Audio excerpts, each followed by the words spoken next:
She's still muted. I'm working with the timer and I can't quite figure it out. I can never quite get it. It looks like it's kind of stuck on 2:45 there. All right, sounds good. Great. Okay.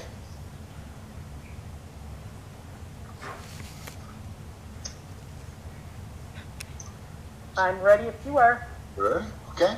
And do we have some visitors that are going to lead the flag salute, or are they off on summer break? They are off on summer break. I completely forgot about that. No problem. I think we can do it. Okay. All right. For the meeting of the Agua-Dulce Town Council, please come to order. This is our official meeting for July 13th, community portion. And at this point, I would like to have someone lead us in the Pledge of Allegiance. I think Scott Keller would be the ideal person. Scott? Hello, everybody. Hello. Let's, where's our flag at tonight, Don? Well, I think it's in everybody's heart. All right. So I pledge allegiance to the flag of the United States of America and to the republic for which it stands, one nation, under God, indivisible, with liberty and justice for all. All right. Except for we didn't stand for that, Scott. I don't think it's official. And I was standing, Don. Oh, you're standing. Okay. Well, let's do it one more time with everybody standing, okay? Can we get everybody to stand, please? Everybody to stand. All right. Here we go. Meeting virtual Zoom, and we have the virtual Zoom format, and what that means is if everybody can keep their microphone muted until they're called upon to speak, then I'll do my best to see their hand, and they can go ahead and share their comments at that time. We also have Cindy Grimes, who's our community volunteer, who will be co-hosting tonight's meeting, and she's been doing a great job letting people in and out and just keeping things rolling to where we can just continue this meeting on. We do have quite a bit of territory to cover tonight, so I'll keep it moving along as best I can. We have one change in our agenda order, and that is before the agency reports. We're going to have the continuing report on the RTG investments, the Agua-Dulce residential project, and this report is coming to us by Chris Udall. Chris, I'll turn it over to you.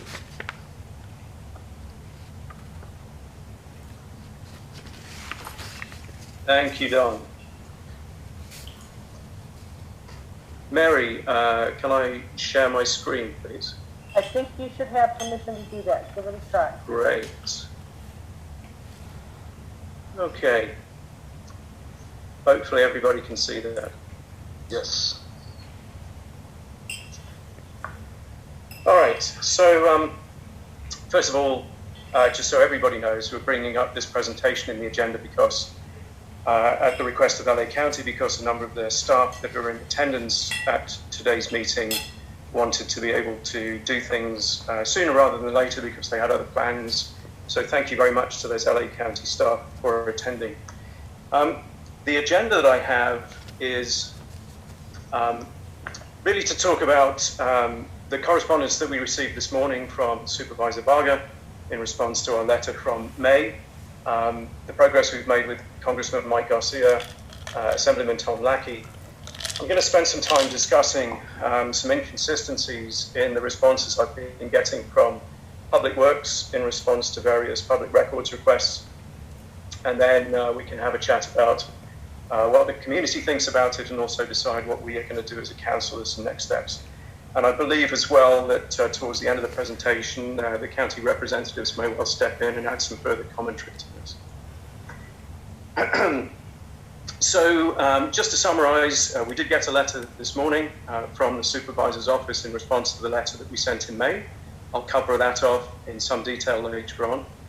Congressman Garcia's office has confirmed that he has actually corresponded with various federal agencies because he shares some of the concerns that the community does about this project and some aspects of it.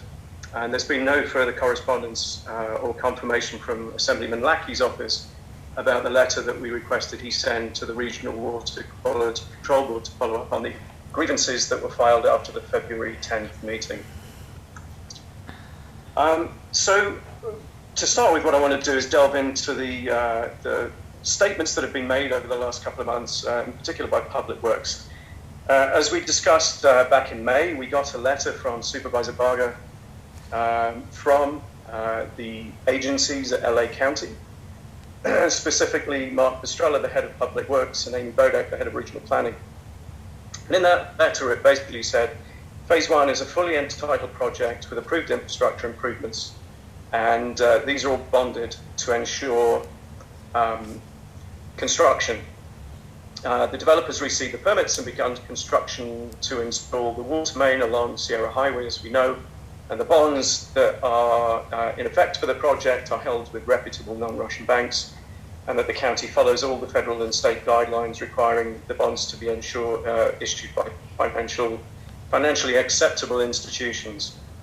I also want to just cover off something that was said by the legal representative for RTG during the February 10th Regional Water Quality Control Board meeting, where he basically said, really as a response to the requirement to put a bond in with the Water Quality Control Board for the dredge and fill permit, that LA County already requires massive bonding, which is his words, to ensure that the work actually happens to the tune of 2.7 million, and that the applicant has to put up anyway.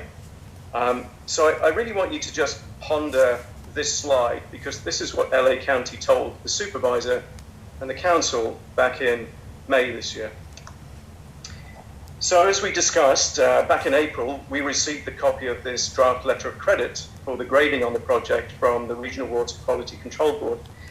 And in order to verify what was in that document, I sent in a public records request to the Department of Public Works and said, look, could you send me a copy of the financial assurances and these agreements and grading permit that are referenced in this letter of credit? And on May 24th, the Public Works came back and said, sorry, we don't have any records of any agreements or financial assurances with RTG. So on May 24th, because we'd had this letter from Mark Pastrella saying that there are bonds in place and this project is fully bonded, I went back and said, look, it's actually those bonds that I'd like a copy of, because they must exist, because Mr. Pastrella has told the supervisor in the council that they do. And on June 16th, I would say reluctantly, Public Works provided a copy of the draft letter of credit, indicating that it was in draft format and that it was pending negotiation of a final document securing the obligations set forth in the multiple agreement. And I'll tell you what those obligations are in a couple of slides' time. But because those documents are in draft format, we're not going to disclose them under Section 6254A of the Government Code. And what Section 6254A basically says is that a preliminary draft document doesn't have to be disclosed if the public interest in withholding that record clearly outweighs the public interest in disclosure. And I think you can make your own judgment as to whether that's a reasonable reason not to disclose as we go through this discussion. On May 25th, I sent a letter to, I sent another public records request to LA County requesting a copy of the extensions to the multiple agreement. The multiple agreement basically is all the bonds that were required back in 2002 to complete the infrastructure improvements to phase 1 of the project. And on June 16th, I got a response to that where I got a copy of 3 renewals from the previous owners of the project, which showed that the multiple agreement had been renewed until mid-May 2016. And again, what DPW said was that we're not going to give you anything else because all the current agreements are in draft format and aren't subject to disclosure. But I think very importantly, when I wrote this public records request to the Public Works, I didn't ask for copies of the agreements with RTG. Those multiple agreements talk about a successor. It's a defined concept and term in these documents. So I said, give me the information about the successor. So again, LA County Public Works said these documents are only in draft format. for the bonds and the agreement relating to all the infrastructure improvements to this project. So after getting that, I sent another public records request on June 17th, requesting the copies of the bonds referenced in Mark Stroller's letter. And what I got on Monday this week was a copy of those renewal documents that I previously had, and also another copy of the 2002 multiple agreement. But the remarks in the covering response from Public Works are actually quite concerning, because what they basically said is currently the existing multiple agreement between the county and the previous owner of the project, the amendments to the currently existing multiple agreement, i.e. the extensions, and the currently existing bonds relating to the currently existing multiple agreement, which is the agreement with the previous owners, are all still in effect.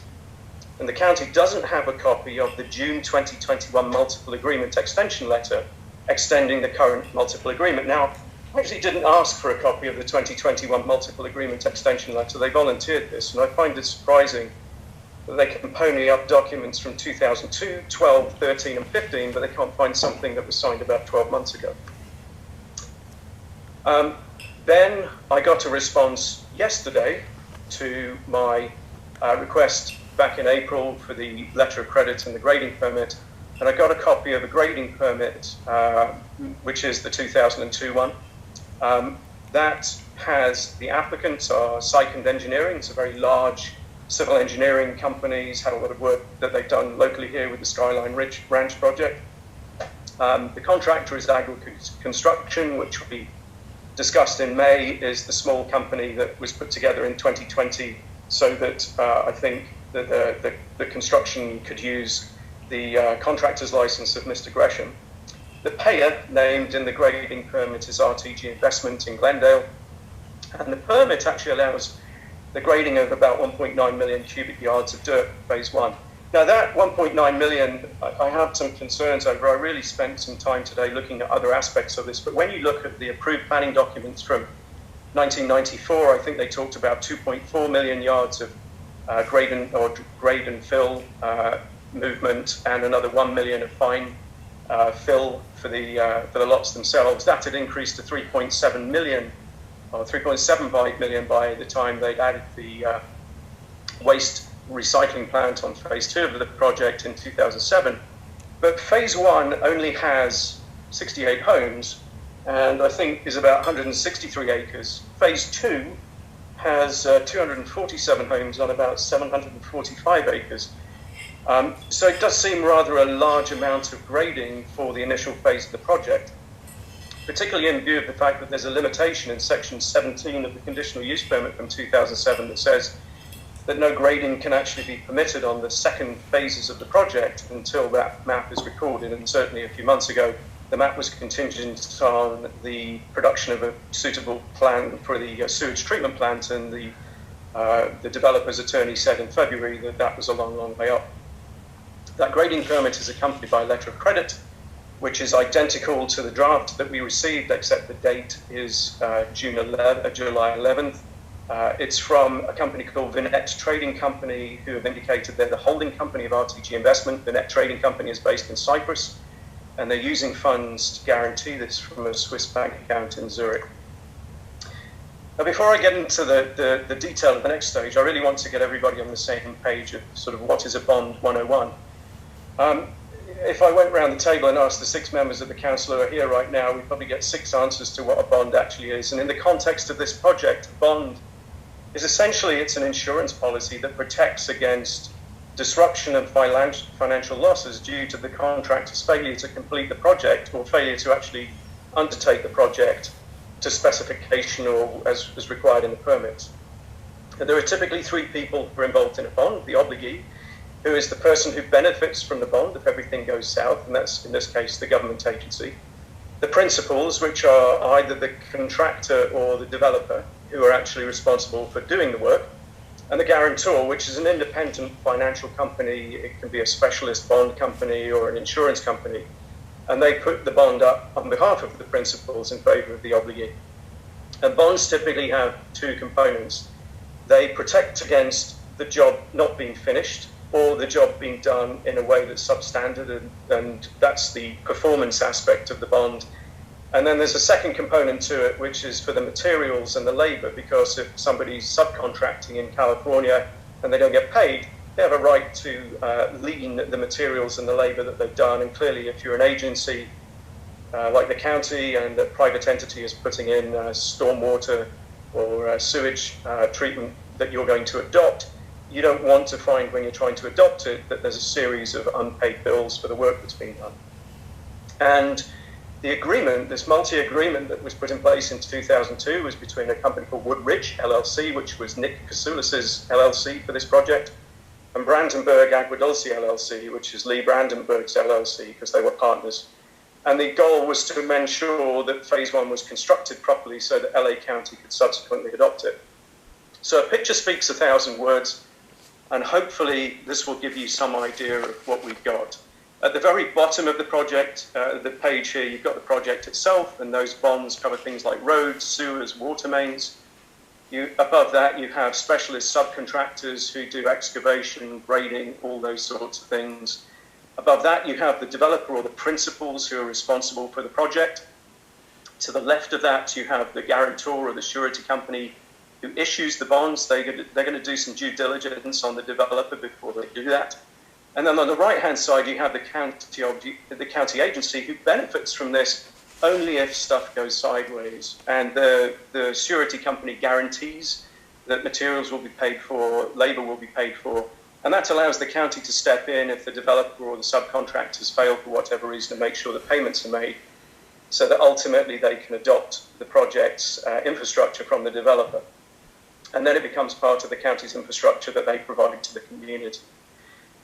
There is an agreement in the blue box, which involves the developer and the county agency. And then there are a series of agreements between the guarantor, the developer, and the county agency for each of the bonds as they relate to roads, sewers, and water mains, etc. Now, the 2002 multi-agreement for the phase one of the project, the principals were Woodridge and Brandenburg Aguadulce. Now, I have to say that these companies were very significantly experienced residential and commercial property developers, particularly Brandenburg. Brandenburg is based out of San Jose. They have done projects all across the United States in residential and commercial, and up in even Canada. And Kasulis, who are based out in Riverside, have done an awful lot of work here in Southern California. The obligees listed in that bond are the Los Angeles County Public Works and the Flood Control District. And there are actually 10 separate bonds in that multi-agreement covering phase one.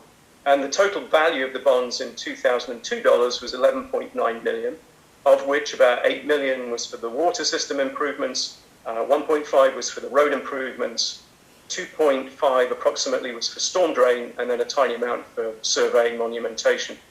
And the bonds are a combination of these performance and labor material bonds. But I think very importantly, these numbers are from 2002, so if you inflation adjust those, the total bond amount would be close on $18 to $19.5 million in 2022 dollars, of which the water system improvements are about 12 to 13 million. So I have some issues with the PRR, the remarks that came in on Monday this week. The first issue I have is that I don't understand how the bonds for the previous developer can still be considered to be in effect. Because on the 31st of December, Brandenburg Aguadulce LLC filed to dissolve their LLC with the California Secretary of State. So one of the principals doesn't exist anymore. And yesterday we had a chat to Dennis Bashaw, who's the vice president of Woodridge LLC. And his response when we said, hey, do you know that the county thinks your bonds are still in effect for the project was, what? Those have expired, they're long gone. So I think the PRR remarks that we got this week from the Public Works that suggest that the prior bonds are still in effect is just untrue, because one of the principals no longer exists as a legal entity and the other principal is adamant that they've expired, and neither principal has owned the project since they sold it in early 2019 and have absolutely no control over how anything gets done with respect to the infrastructure on this project. So to recap the discussions with LA County and what they've said over the last couple of months, on May the 2nd, They basically came back and said, this is a fully bonded and permitted project, and the bonds are held with reputable non-Russian banks. And the developers commenced installation of the water line through a company called Elite Excavation, and that happened in late March, early April. By May 24th, in response to the request I made for the documents related to the draft letter of credit, they basically said, we haven't got any records responsive to the agreement or the financial assurances between the county and RTG. On June 16th, after I prodded them again, they reluctantly or tacitly acknowledged the existence of the standby letter of credit, but basically said, we're not going to give you anything else because it's all in draft, and under the government code, it's really not in anybody's interest for you to see that. And by June 16th, we got a sense that the multi-agreement from 2002 had been extended until at least May 2016 by the prior developer. But, you know, again, everything's in draft format, so you've got no right to take a look at it. By July 11th, we got indication that the multi-agreement was actually extended in June 2021. I'd like to know by who, because both the companies that were on that multi-agreement in 2002 aren't party to this anymore. By July 11th, yesterday, we also got the confirmation that the bonds with Woodridge LLC and Brandenburg Agriculture LLC are still in effect, even though neither of those companies would be capable of actually honouring the construction work. And then yesterday, I got a confirmation that the grading permit's still being paid for using an irrevocable standby letter of credit. There's nothing wrong with that. But it does follow that same unusual funding format that we discussed back in May. So in terms of the DPW, I'd really like some questions answered. You know, how can a bond continue to be valid for a principal that ceased to exist? They're not in business anymore. Why would a developer hold a bond on a project that they never did any work on to begin with and no longer own or control? Imagine selling your car. You've got insurance on your car. You sell it to somebody. They take the title for it. And what you're saying here, or what LA County is trying to convince us, is that the insurance company will let somebody else drive your car around and they'll be liable to any damage that other person does that you have no longer any control over. That's a good analogy to consider here. I'd like to know who signed the multi-agreement in June 2021. Kind of unusual, you can't find a document that was signed 12 months ago, but you can find stuff that relates to stuff that happened 22 years ago. How can the comment made by Mark Estrella in his reply to the supervisor on May 2nd that the project's bonded actually be true when these documents, if we're to believe what LA County Public Records replies are telling us, are only existing in draft format in June this year? And how on earth do you start construction of a main water line that you're going to adopt from the developer when the applicable agreements and bonds are only in non-final draft format? That seems rather reckless, at the very least. And when we look at the response that RTG gave to the Regional Water Quality Control Board, if it's true that these bonds for all these aspects of the project exist, why did the RTG company need to submit a copy of this draft letter of credit instead of the bonds? Because according to LA County, those bonds are still in full force and effect. And I just wonder whether the county's reluctance to disclose these successor documents is indicative that, you know, this might be a jointly funded private-public project, or whether there really aren't any bonds in place, which is what the correspondence tends to suggest.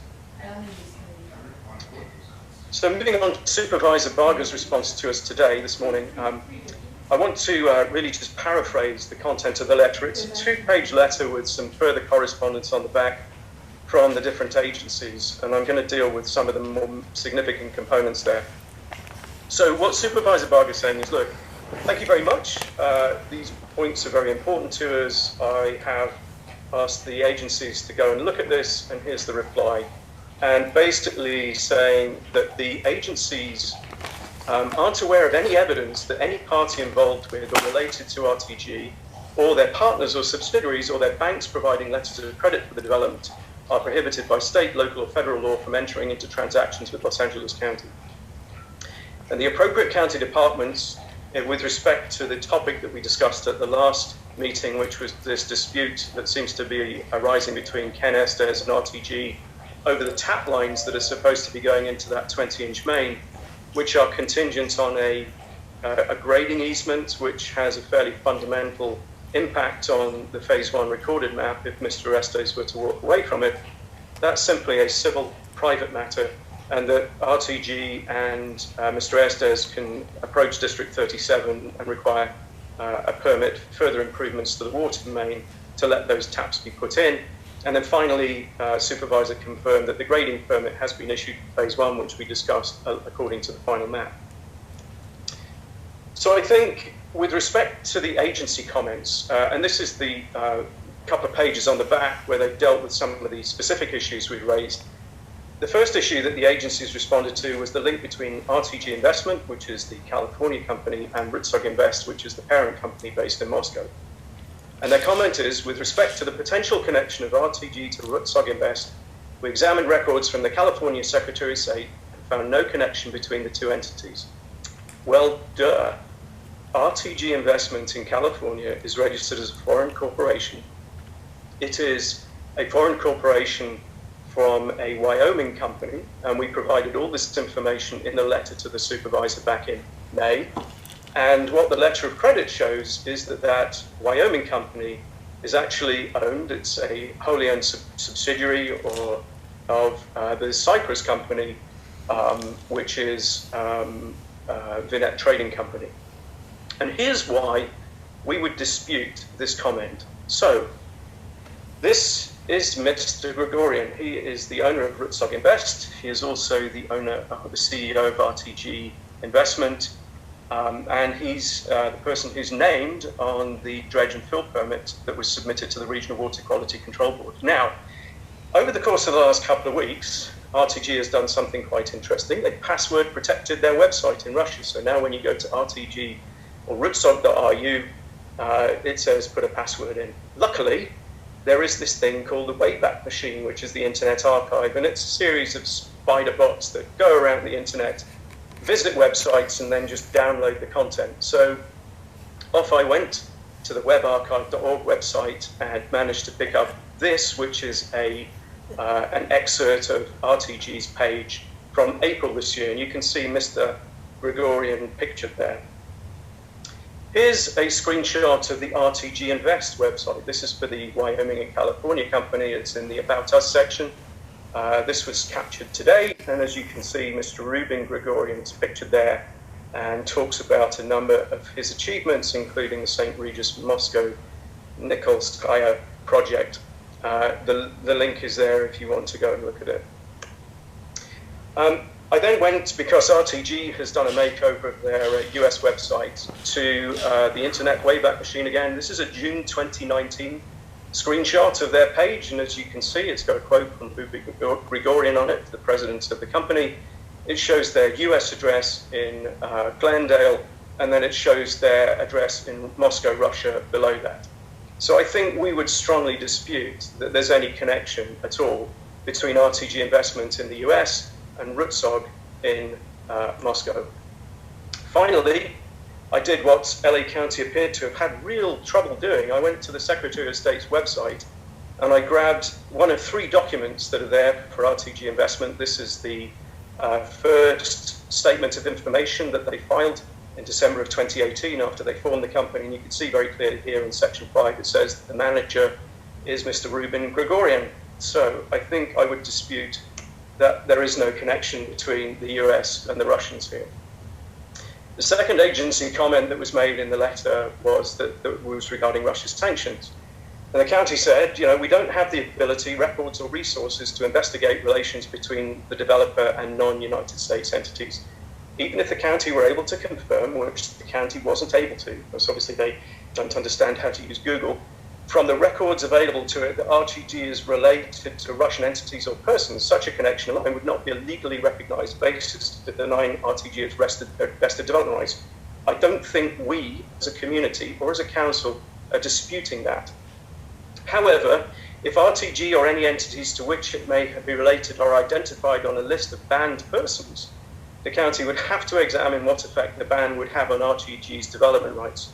Now, I shudder to think how long that would take, given that they couldn't even figure out the connection through the Secretary of State's website, between California and Russia. But again, as we pointed out to them previously, this is not about people who are on the banned persons list. So in terms of our response to the county's position on Russia sanctions, we've already said that the banned persons list is not what we're talking about here. What we're talking about here is Executive Order 14071 that became effective on June 7, 2022. And we've already laid out in as clear a way as anybody can, with supporting references, exactly how this company has this indirect link and is under indirect control of the parent company in Moscow. And that's reflected both in these California documents, and it's also supported by the letter of credit, which is now in place as of the 11th of July. And OFAC, as we discussed in May, has already outlined a very wide range of business services that US persons aren't allowed to provide directly or indirectly to Russian entities or people. The next comment from the county was on banking sections, and it says, based on the records that the county has before it, a single letter of credit, there's no evidence that any banned Russian banks are involved in the letter of credit being offered by RTG to secure its grading or other obligations. Additionally, the county will be able to obtain payment on letters of credit provided to the county by RTG because the letter of credit is maintained by Credit Suisse, which is not a prohibited bank from using SWIFT. Credit Suisse can't issue that letter of credit unless the underlying funds are in the account. And the letter of credit actually only comes into play, as we discussed earlier, because it's a bond if RTG fails to honour its obligations in terms of performance of materials and labour. Now, what the county answered there was a question that we simply didn't ask. The issue raised in our letter to the county is why they're accepting payment instruments on behalf of a US entity, which is RTG Investments, which is controlled by a holding company in Nicosia, Cyprus, the net trading company, which shares an address of a Russian parent company, Rutsog Invest, with funds that are coming from a bank account in Switzerland. This is a laundromat, potentially, and the county should do a lot more due diligence on this before they just run into this, as they have done, and then try and defend themselves with, I think, very weak arguments. Since RTG Investment appears, to all intents and purposes, to be under the indirect control of a parent company based in Russia, and has the same principal, who bears a striking resemblance to his picture in Russia and his picture in the United States, the letter of credit appears to circumvent the international financial sanctions which stop Russian entities from doing business through the banking system outside of the Federation of Russia. The final comments from the agencies are on the executive order. This is a bit of a mouthful, but I'm going to read it anyway.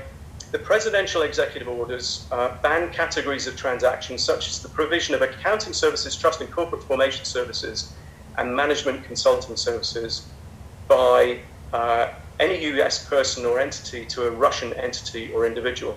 RTG is offered as a letter of credit to the county to guarantee RTG's performance of grading work. The letter of credit doesn't fall within any of the categories of banned transactions, therefore it's not prohibited. Now that, again, is an answer to a question or a point that we simply didn't make. Additionally, the two executive orders only ban United States persons from providing such services to Russian entities or individuals. No US person is providing or will provide any accounting, trust, corporate formation, or management consulting services to a Russian entity or individual under the letter of credit, because the letter of credit is not for the benefit of the developer, it's required to protect county taxpayers. Again, completely the wrong end of the stick here. The county inspects a development under an RMA to make sure that the developer is meeting their obligations under the RMA and the improvements are constructed as required. If they're not, or the developer abandons the project, the county may use the funds provided under the letter of credit to take over completion of the project for improvements that the developer is required to build. Again, nobody's disputing that. However, the issue that we raised with the county was not whether the LOC falls within the scope of the executive order, but whether work by the county staff, where they provide advice and opinion to the developer or their subcontractors, is prohibited under the provision of business services, or specifically what would be considered strategic advice, as defined by OFAC on May 8th, in this executive order that became effective on June 7th. And since RTG Investment appears to be under the indirect control of the parent company based in the Russian Federation, as we've already outlined. Any business services relating to the project by US persons, including people who work for the county and the county themselves, would potentially be would be for the indirect benefits of a parent company based in the Russian Federation, and therefore in conflict with that executive order. So I know that's a lot to digest. Obviously, we had a discussion in March. We wrote to the supervisor. We asked for clarification on issues. And then we got these responses on May 2nd and July 13th. Clearly, the county is going to have some commentary here, but I think at the very least, we need a written explanation about the discrepancies between what Mark Pistrella has laid out in his letter to the supervisor and the town council, and what we've seen coming back from the Public Works, which says that these bonds and these agreements are all in draft format, and you have no right to look at them, because that absolutely contradicts what's in Mark Pistrella's letter and the essence of what was said. I'd like an explanation, I think, on behalf of the community about how you can put a 20-inch water main in without the final versions of the applicable bonds and agreements being in place, because if they do exist in draft format, what are you thinking? You know, this is a developer who hasn't even built a Lincoln lobby cabin in the United States, let alone half the things that the developers who owned the project before had, and they were required to pony up, you know, $12 million worth of bonds back in 2002. I think we should expect a confirmation of the sources of funding for this water system improvements and the other improvements that have been outlined in these bonds, because we have a reasonable request. It would be in the public interest to know what's going on here, because there's a complete conflict between one and the other. And I think separately, now that we've got the agency letter in and the comments, we owe Supervisor Barger a response to the comments that the agencies have made, because they're answering questions that we didn't ask, and I think the answers to the other questions they've given us are weak, to say the least. I think, you know, to the extent that anything that Mike Garcia has done results in some interest by the federal agencies, they're not going to accept the same level of flim-flam in the responses from the county about these issues that we've outlined. And I think the county's challenge now is that, we've spelled this out to you. We've done it in as concise and clear a way as we can, and your participation on this now looks pretty much willful. So, I don't think that that's going to go very far. So at this point, I will hand it back over to you, Don, and we can take questions from the community and also any comments from the county agents.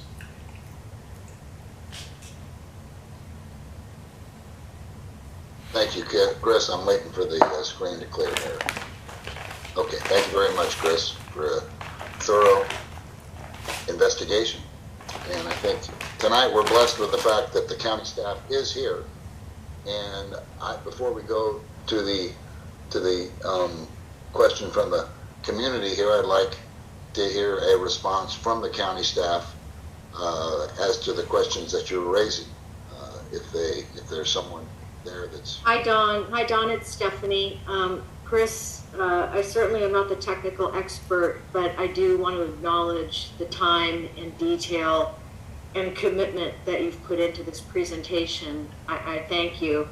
What I would like to do is ask for my colleague Anish Saraya, our planning deputy, is with us, and I'm not sure. We should have several folks from the county. If you're able to go on camera and make introductions, I sure would appreciate it. Thanks, guys. Okay, thanks, Stephanie. Sure. Hi, everybody. This is Anish Saraya. I'm Supervisor Barger's planning deputy. Handled most things related to the Department of Regional Planning and Public Works. Definitely do want to express my appreciation to Chris for putting together this information. This is not easy to decipher, but I really do think that the way in which this information has been presented is very concise. Bonding for infrastructure projects for development is a very complex issue.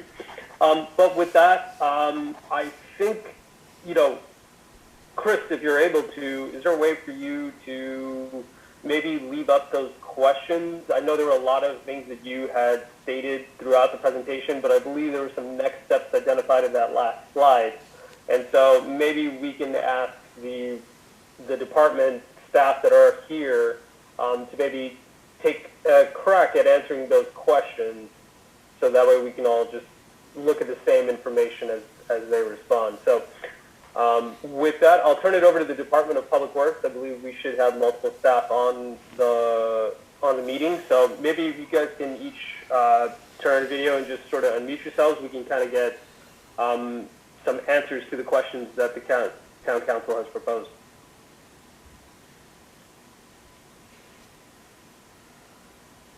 Hi, this is Hugo from LA County Building Safety, the Antelope Valley region. We issue the grading permit.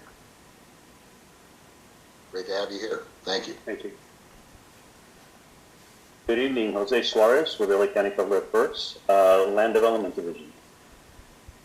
Thank you for taking the time to be with us tonight, Jose. Absolutely.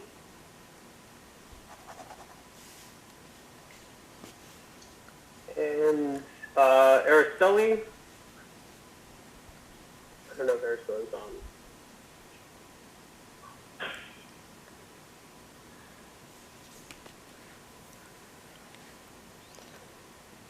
Okay, I don't see her here, but so look, I took a quick screenshot of the questions, so maybe I'll just read them out loud, and then Jose and Hugo, if one of you can help us provide a response. I think the first question was, what are the discrepancies between the position laid out in the letter from Public Works regarding the bonds and the statement that this is a fully bonded project versus what Chris has identified as the letters of credit and their final or draft status? Not sure if either of you can provide a comment or explanation or can respond to that question. Unfortunately, I cannot provide a comment or response to that question. I apologize. I'll take a crack at it. Basically, with regards to the continuation of the bond, in essence, unless it's been exonerated, the bond continues to be in effect at that point.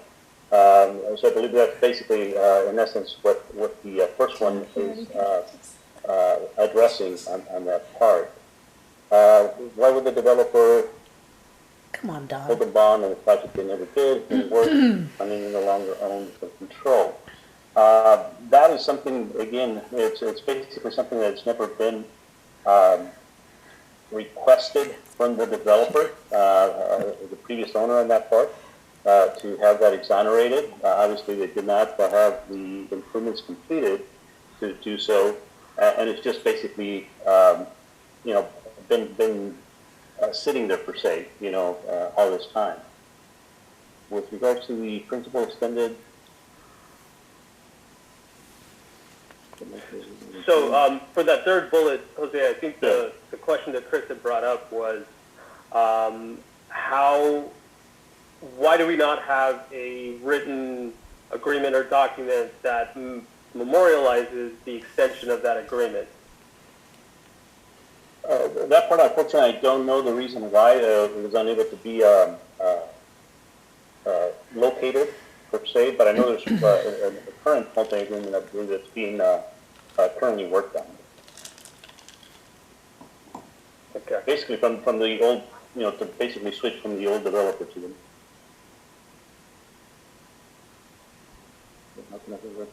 Project bonded.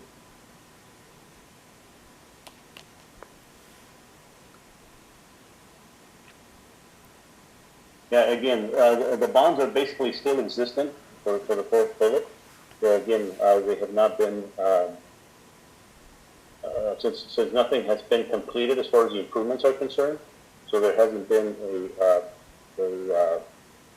any activity per se with the bonds themselves as of when they were first established. Okay, so I think the next one kind of jumps. So with respect to the bonds, I think there's a clear desire from the community to get more clarity and transparency on these things, right? You're indicating that these bonds were, and pardon if I use the wrong terminology, this is something that's honestly a little bit foreign to me as well. So I guess the question has been brought up, and I think this is something we're going to ask Public Works to follow up on and provide information on. But do we have records that indicate that there's a discrepancy between what those previous companies have indicated to the town council versus what the county holds in its own record? And I think that's one of the discrepancies that we're going to need to really be able to outline, so that there's sort of and I think Chris's point, and Chris, correct me if I'm wrong, is to ensure that this development project is bonded properly so that, say, you know, God forbid a recession takes place or other economic factors come into play, that if there's a potential that this developer or any other developer would walk away from this project, that the county is ensured that we are protected in that situation.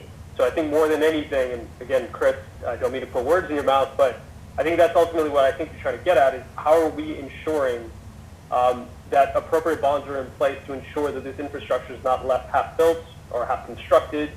And so I think the request from our office to Public Works, and you know, there will obviously be follow-up discussions to this, but I just want to make clear is we just need to be able to be transparent and show our records that indicate some information that is in contrast to what Chris has heard in his conversations with those former principals and entities.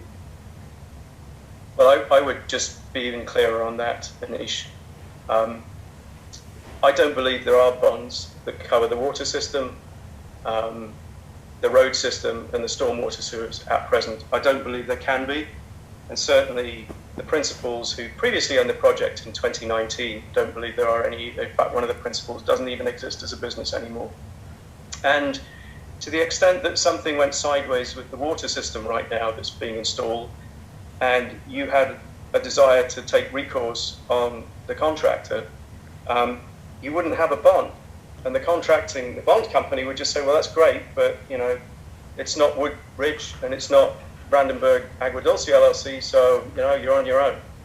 And I think, given the size of these bonds, the concern that has been expressed within the community is that right now, what the grading permit does, so there's a private project underway right now to install the water line from Sierra Highway to the project.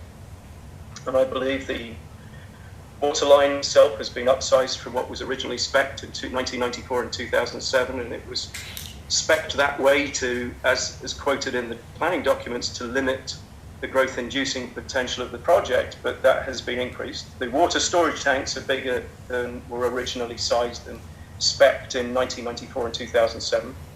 And I would suggest that it does give the opportunity to the developer, if they so choose, and as they contemplated in the meeting that we had in February in front of the Water Quality Control Board, and this is the words of their lawyer, not me, where they said, you know, we could decide to abandon phase 2 of this project, and we know that that's contingent on plans for a sewage treatment plant that simply don't exist, and that the plans will ultimately expire, the unrecorded map will expire in October this year, because that's how the CUP works. I think it's coming up for its last, it's had as many extensions as it can legally have.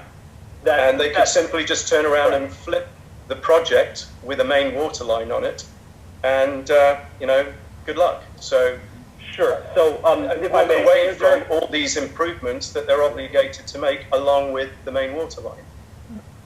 Okay, a couple of things. One of the things you did note is that the vesting tentative track map does tentatively expire at the end of October.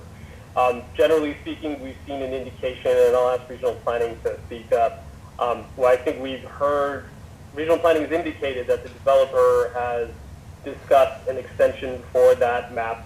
I think it is another discretionary action, but before we get to that point, I think one of the points you raised is what was the driving factor in delivering a water main that was bigger than what was approved previously or conditioned to be approved previously. So maybe Araceli, if you could take that question and help us answer what went into the design of the water main today.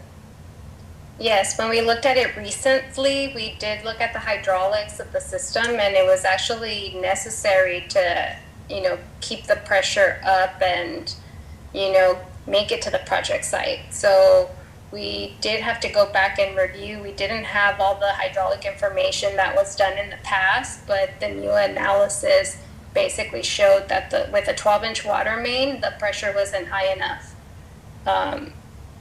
you know, to be able to supply even the 68 lots with the required supply and pressure that was needed. So shouldn't that you was- therefore go back and change the map? Because the approvals that were granted in 1994 and 2007 make a certain assumption about where the water's coming from, and the assumptions were that it was coming from the state water project. It still is.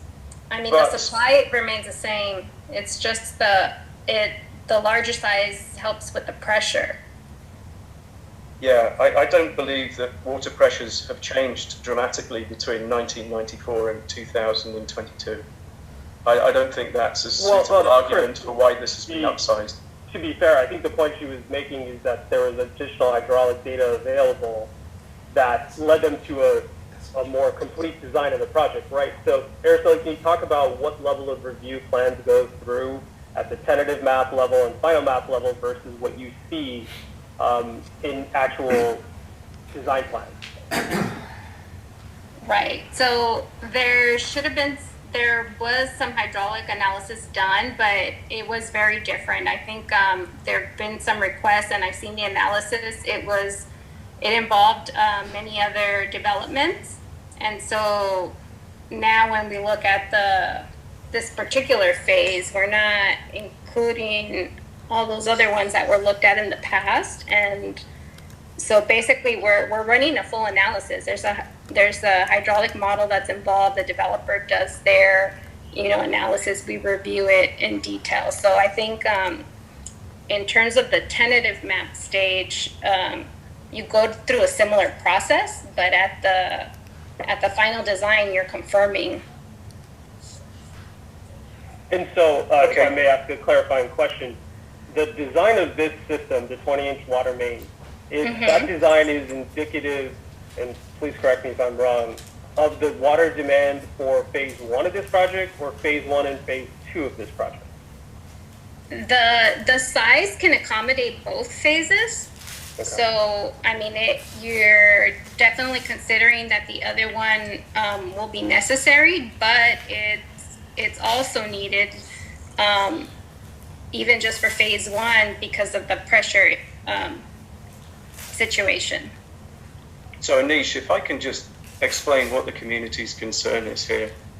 When you look at those planning documents from 1994, it basically says that the water for this project is going to come from the state water project, and that in drought years, and the drought years today are significantly different from drought years 22 years ago, or longer actually, those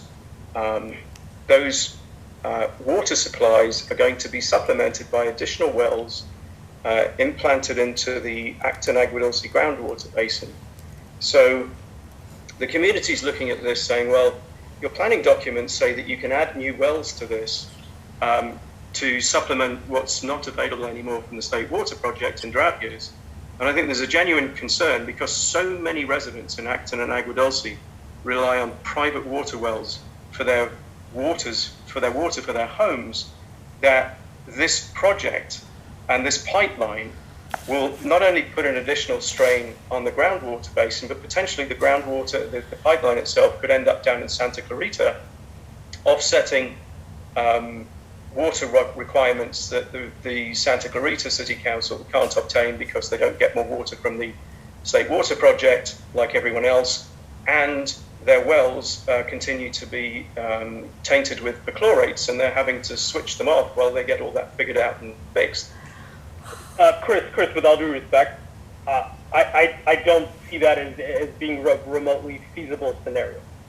The waterworks districts are a special district, and so they have a boundary, they have annexations, they have customers, and then there are rules and regulations that go along with those districts. I appreciate that there are concerns about, the change in the size of the water main itself. But ultimately, the idea that this infrastructure would somehow be sufficient in size, capacity, and in supply to provide any meaningful amount of water to the city of Santa Clarita is simply impossible. But I think to the broader point, and what I really want to focus on, is that there's a engineering design that Araceli is telling us that is driving the size of this water main. There's hydraulic analysis.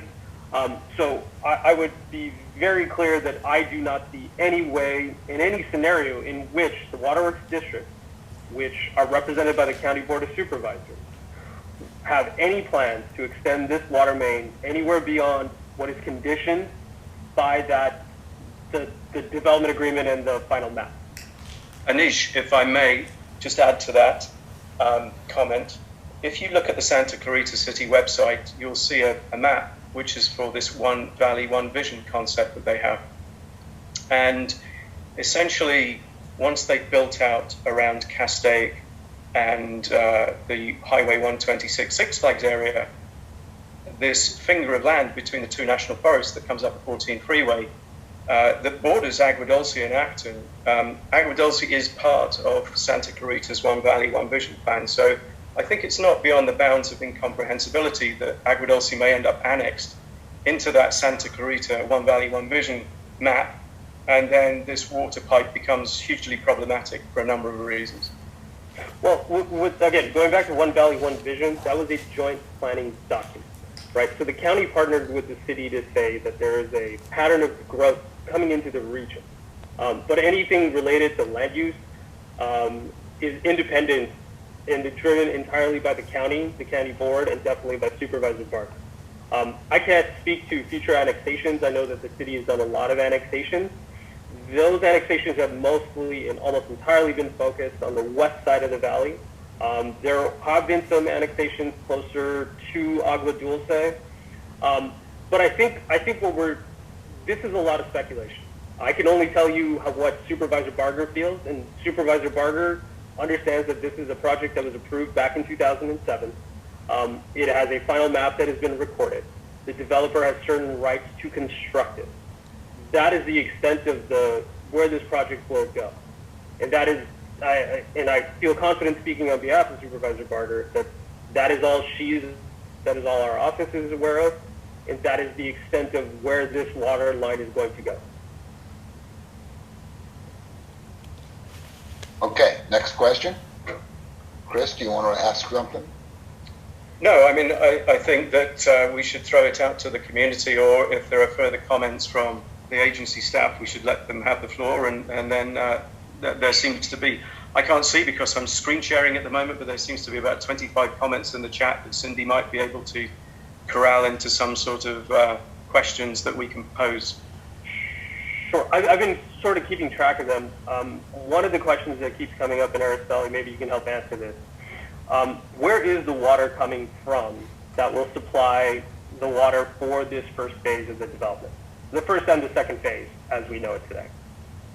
Yeah, the water is imported water. I think we're pretty much at well capacity in the Acton Basin, and it is not even enough to supply our existing demand. So any new development, it has to be from imported water at this point, and there is the transmission main that comes from the east side that basically feeds, that would feed into this development. So future phases, phase 2, we would definitely have to coordinate with AVEC, do, detailed analysis, including drought scenarios, for single dry year, multiple dry year, to make sure there's sufficient supply available before we can move forward.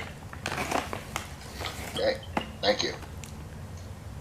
Okay, so we have a couple questions here from the audience here. Let's start with Susan Turner. I see your hands up. Okay, I'm going to go really fast. More than 9 months.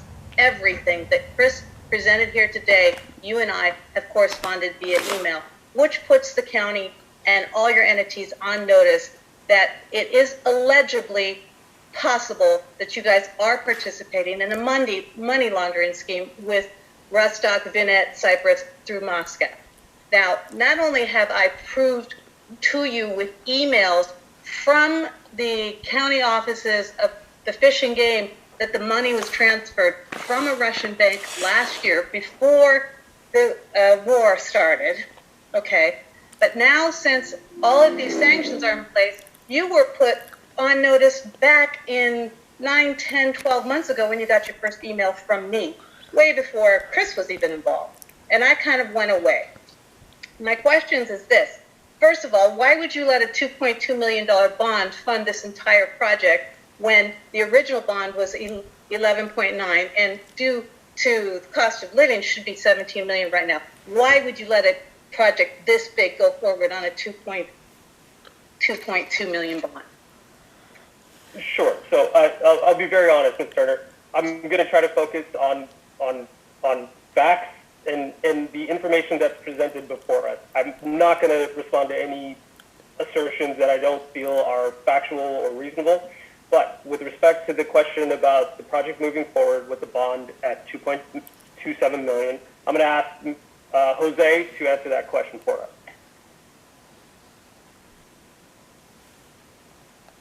Yeah, can you repeat that, Anish, please? So I believe the question is, previous bonds that were issued for this project had been significantly higher. As the issuance of the grading permit has taken place, how is it that the county is comfortable only moving forward with a bond of a much smaller size? I don't know what the previous bond numbers were, but can you answer if the letter of credit is sufficient for how we would treat any other development project? Correct, and basically, just typically with the bonds, we don't the amount of the bond as time goes on, based on inflation or whatever it may be. It just pretty much what was originally established is what kind of continues as it's extended on that part. Yeah, sorry. One second. Here, though, how are we doing this without septic tanks? Like, because you guys have an EIR that doesn't have septic tanks approved on the first phase. So let's talk about how you even plan to move forward with the first 68 houses when you were relying originally on a water sewage system, allegedly, that's never going to happen because that's in phase 3. Like, how are you guys even thinking moving forward? Forget about the money. How are you guys moving forward? I really don't get the whole concept. And Chris has laid it out pretty black and white in all our meetings, but you guys don't seem to get it. So where are we all having misinformation? Well, the first phase will be obviously it's based on septic tanks approval on that part. So that's what it's come down to. You can't get approval for that many septic tanks in Aquaville. Say, I don't know what town you live in, but our neighbors can't get an approval for a septic tank. Yeah, that's basically was based on the conditions of the project in essence. So again, it's aside from the phase 2 where the proposed treatment facility would go in, but as long as the phase 1 is independent, that's what it was approved for the septic system. Jose, if I may, phase 1 is not independent of phase 2. The two were approved as a document. They share a common track number 50385, and then phase 1, which is the first 3 phases, is 01.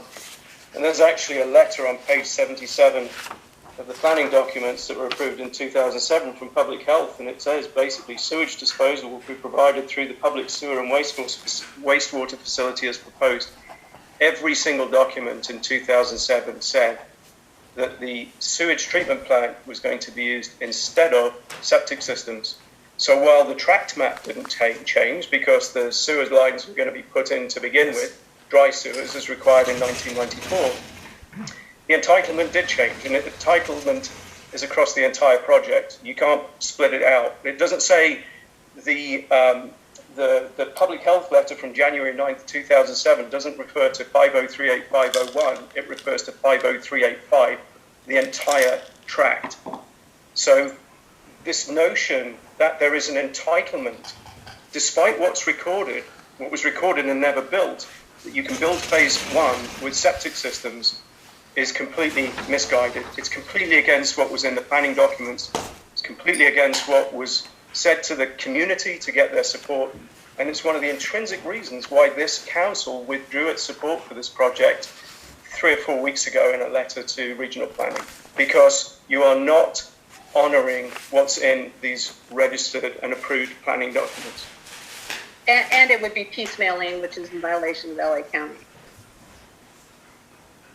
Correct. And again, the phase 1 basically was approved with the use of a private septic system for the conditions of approval. and that was by the California Regional Water Quality Control Board and the County Department of Public Health. But what they did in 2012 was they cancelled the septic permit. And that was done by the previous developer because they didn't need septics anymore. So all those mitigation measures that were in the 1994 documents that were orientated around septic systems and how to maintain them, that were approved in 1994, are tied to a Regional Water Quality Control Board permit for septics number 91-94, and it doesn't exist anymore. It was terminated in 2012. So the developer needs to come back to the county at some point and say, hey, we want a septic permit for these first 68 homes.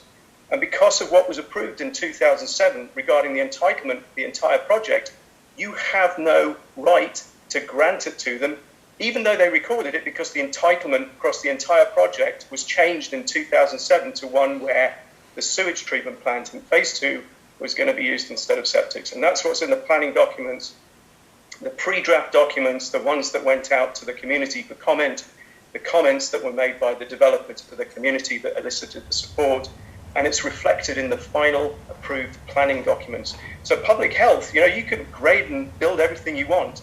The minute you try and issue a septic permit, you would get challenged in a court of law because the entitlement to issue septic permits is simply not there anymore. Well, the one thing to keep in mind too is that the 2000 wastewater reclamation facility condition is not invalidated on that part. Pursuant to what was referred for phase 1 entitlements on that part. So for that reason, phase 1 allows phase 1 basically to proceed with a private septic system.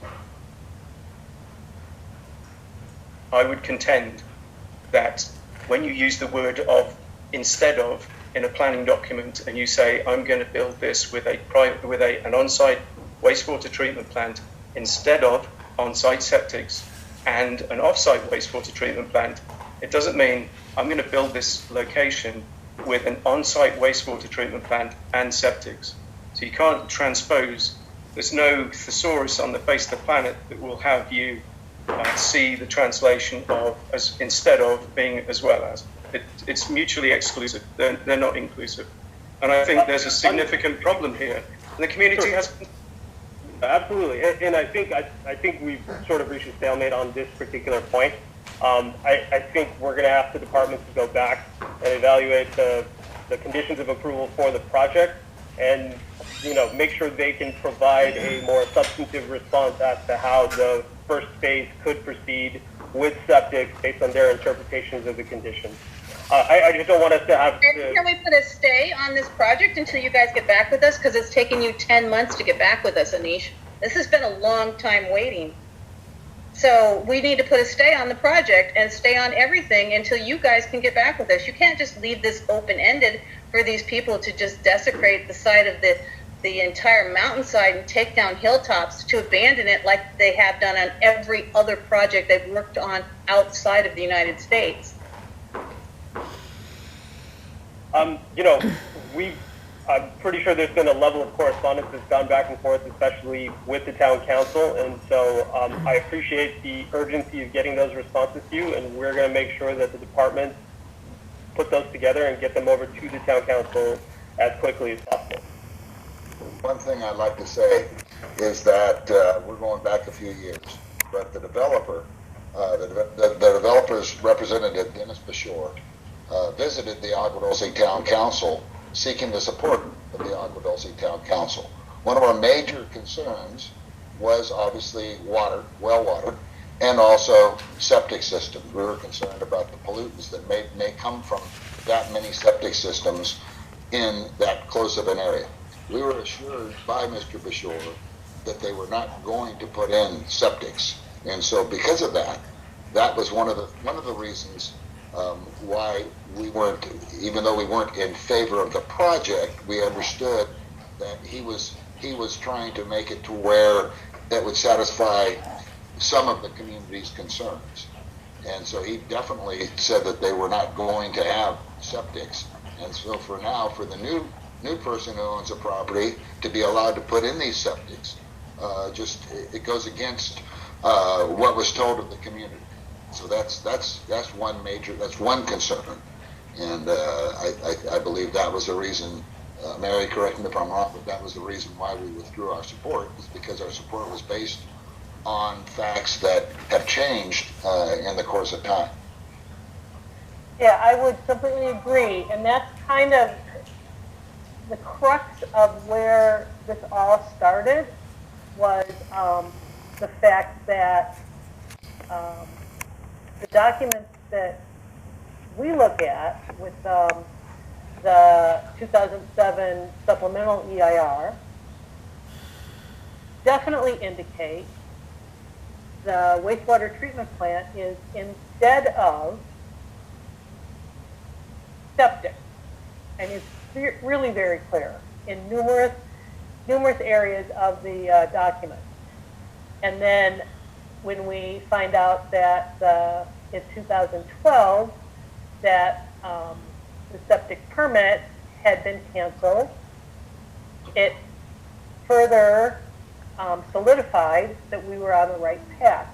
And then when we find out that LA County is allowing septics to go in phase 1,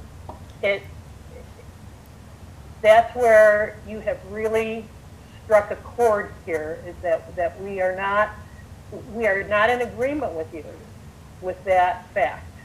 So, and that was one of the first letters that we sent. And it was never, I don't think any of the responses that we've gotten have clearly said, here's where it says septics are allowed. And that's what we're looking for. Because we can show you spots where it says wastewater treatment plant is clearly required. And Anish, if I may add to this, when you look at the planning documents and you look at the discussion about septics, first phase of the project is in SEA 23 at the Santa Clara River watershed. And there was a significant discussion, apparently, and it's reflected in the planning documents that were approved, where the Los Angeles County Regional Planning and the LA Regional Water Quality Control Board got together and said, hey, you guys aren't going to have to do too much research on the septic systems because the whole site's going to be converted over to a sewage treatment plant. Now, what we've heard from the planner, from the developer, is that they may abandon phase 2, which is where that plant's going to be. We've heard that the hydrologic tests for the water pressure weren't correct in 1994 and 2007 when the pipeline was sized. How do we have any confidence that the percolation tests that were done back in fact they were ever done? Because I've seen reference in the planning documents to environmental health in 1994 asking for a letter from the developer at the time saying that a percolation test has to be done to the satisfaction of health services and the individual results submitted for evaluation prior to approval. So, what if these septics won't perk? What if the work that was done in 1994 or 2007, to the extent there was any, is as incorrect as the water pressure hydrological data was?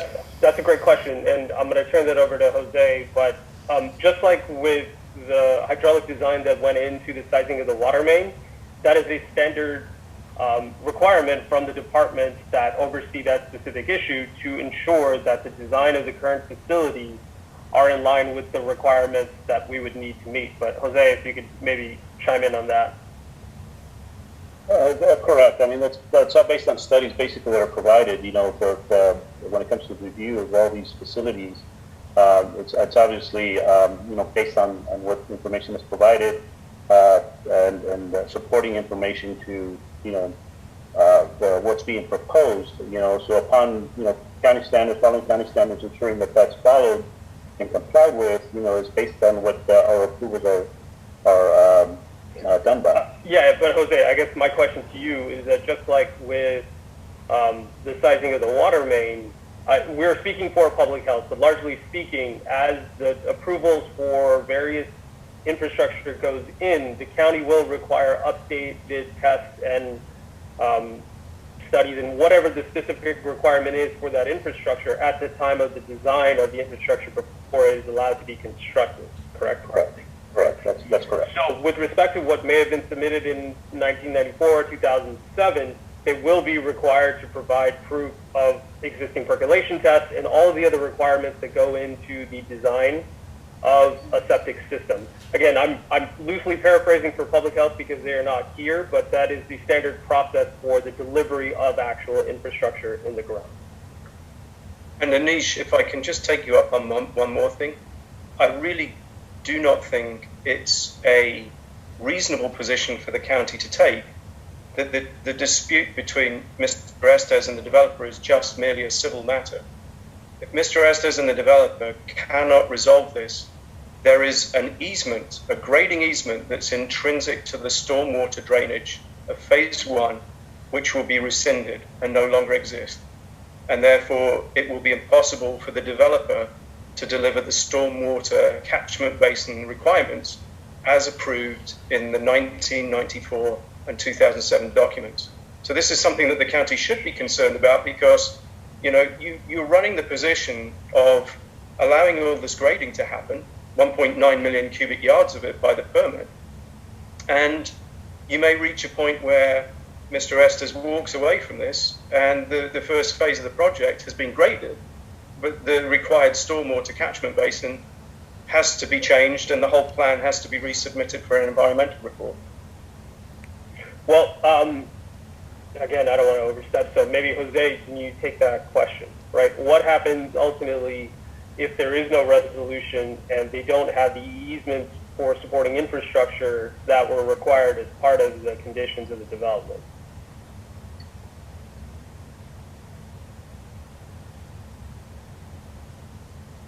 Sorry, Jose, you're on mute. No, I'm sorry. I'm not sure exactly how that would be addressed per se. But yeah, usually that's one of the things that we need to ensure that you know, those rights are acquired. So let's just play this hypothetical out. If they were to have a total lack of agreement on this and they removed their easement, the county would have a difficulty in assuming whatever infrastructure was required, obviously specific to that easement and where that easement is located. So that would throw a monkey wrench into whatever the developer was planning and will require them to take additional steps to figure out some sort of alternative. Correct. Correct. And that could potentially trigger other changes or other requirements and require a lot more analysis and other requirements coming from the county to ensure that whatever that infrastructure is being built to support is still developed in some way. Correct. And I'm speaking very high level intentionally because I don't know the specific details. I just want to speak to process. Correct. And that'd be, in essence, what it would come down to. And, you know, things, you know, realignments or something, facilities and potential acquisition of, you know, other type of, other easements elsewhere would be also something that would be taken into consideration. And again, I'm going to loosely lead you somewhere. So that would not be in the best interest of the developer, right? That would essentially set them back significantly and force them to have to redesign any number of different components of the project, generally speaking. Correct. That's true. And one final comment as to the extension of the phase 2 tract maps. I think you are out of extensions. The last legal extension that you offered expired in 2020, but for SB, whatever it was that got passed that allowed an additional 18 months to be added on to recorded maps. I don't believe that LA County has any more discretionary extensions that they can use to extend a map that was initially approved in April of 2007. So I think October is your drop dead date for this. And I think it would be incredibly bad faith of LA County to turn around and extend that map in some way, because in the last, 15 years, the very wealthy developers haven't had enough time at their disposal to actually put the plan for the sewage treatment plant together and move forward with the project. Look, there is no disagreement that this has been a map that has existed for a very, very long time. And again, I feel confident speaking for the supervisor that it is extremely problematic that a very old project has been brought back to life, and there are a lot of concerns, and we share those concerns because I think as anybody that lives in any community understands, what was designed at a certain point in time may not be the need that exists today, right? Hydraulics can change, hydrology can change, climate can change, and that can have impacts. And we fully understand where the community is coming from. Now, with respect to the potential extensions for the map, I think Jody Sackett from the Department of Regional Planning is on the call. So I was wondering if you could, Jody, maybe answer the question of whether there are any legal extensions still remaining under the Subdivision Map Act and any other applicable state and county codes. Yes, Anish, thank you. Good evening, everybody. My name is Jody Sackett with the LA County Department of Regional Planning. We can't hear you, Jody. Sorry, Jody, you sound a little far away. Okay. How about that? Is that better? Oh, much better. Yep. Okay. I just had to open my laptop screen. There you go. Okay. Mystery solved. Okay. So according to our county council, the map would be set to expire on October 2022, but council has determined that there is one last final one-year time extension that is available, discretionary extension, that would take them out to October 2023. However, time is closing in, and we haven't gotten a solid confirmation that they're gonna extend it. So we're still waiting on that. And if I'm correct, the county would only respond if the developer requested the extension. Is that correct? That's correct. This is not an automatic extension. They have to file it, and there's a fee, and it has to go into the books. They have to request it. Okay, and what can we Don't they have to file a bond first? I don't understand. With the massive controversy that we have, Jody, hi, it's Susan. You've never returned my emails really either. But why are you guys, would you even consider extending something like this without a bond? And, at least at $18 million. I mean, given the cost of living increases. I mean, $2.2 million is all you have as a letter of credit that references every bank and every entity that the guy owns from Russia, which is obviously money laundering, but, nobody wants to look at that as it is. But, why would you not require a huge bond before you even consider extending that? Right. Well, unfortunately, I can't speak to the issue of the bonds. Regional planning, we don't issue the bonds. We are a little bit involved with the bond exonerations on private property. Usually for the smaller improvements for street trees and sidewalks and things like that, but that's the statute in terms of the California MAP Act and the legislative extensions, and that's the determination of our council. So they would be eligible for one last time extension. Jody, can I ask you what their cost would be for that filing? It's I don't have the cost offhand, but it's fairly nominal. It's not a terrible amount of money, but they do have to pay it, and they do have to file it with us. Are we talking less than $100,000? Yes. Significantly less, Don. Yes. Less than I think it's I think it's in the hundreds at the most. Hundreds. Okay. Yeah, it's a filing fee. It's not a deposit or anything like that. Okay. And just as sorry. Go ahead. And county council feels comfortable, being that these approvals date all the way back to 1994 and 2007. That's the part. It just seems like this thing has been extended. There's no end to it, and yet us as an individual private builder, if I want to build one home, I have to build it to today's code. And for some reason, the county is just bending over backwards to just give them carte blanche to do what they want off of old designs and old requirements. We can see it just in the hydraulic study on the water main. You know, obviously fire code has changed as far as the fire flow required for the hydrants. That may be why they had to go with the 20-inch versus the 12-inch. I don't know, but it just seems to me unfair for the county to even consider another extension, and that's just my opinion. But it just seems to me like they've been extended long enough, and it's time for them to, you know, call it to an end. But anyway, we have some other questions here. We got Stuart. You've had your hand up for a long time. Go ahead. Hello, neighbors. My name is Stuart Stuckey. I am your neighbor out here in Agua Dulce, and I do want to pivot back to our neighbor Susan's question regarding, I would like to know Barger's office's position on resuming a project that does not clearly have the bonds that are required. The question was never answered.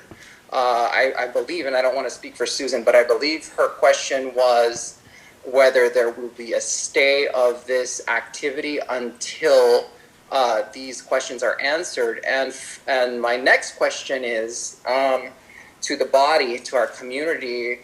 You know, I'm not an attorney. I'm not going to pretend to be one, but if there are things that are out of compliance, what are we willing to do as a community to band together and move forward in order to legally come up with some money to fight this? I think we might be at that point, but I don't want to speak for everyone. So I just wanted to throw that out there, and maybe some of my questions can be answered when the community meets in private, and maybe some of it can be answered now. But I would like to know Barger's office's position on whether or not this activity should be moving forward without the what I perceived from the presentation today is a lack of some of the requirements that are needed to move forward on a project. You know, if I tried to build a home here and I didn't have all the stuff I needed, you can be sure the county would come down on me. So I'm just wondering what gives. Thanks. Sure. So to specifically answer your question, the supervisor has looked at this very closely, right? And we can't deny any of the facts that have been brought up. And I've even indicated that this project is relying on old approval. And as we've seen with the water main infrastructure, it's required update, right? We have to, at an implementation, make sure that whatever is being designed is meeting whatever the standards and codes are that can be adjusted.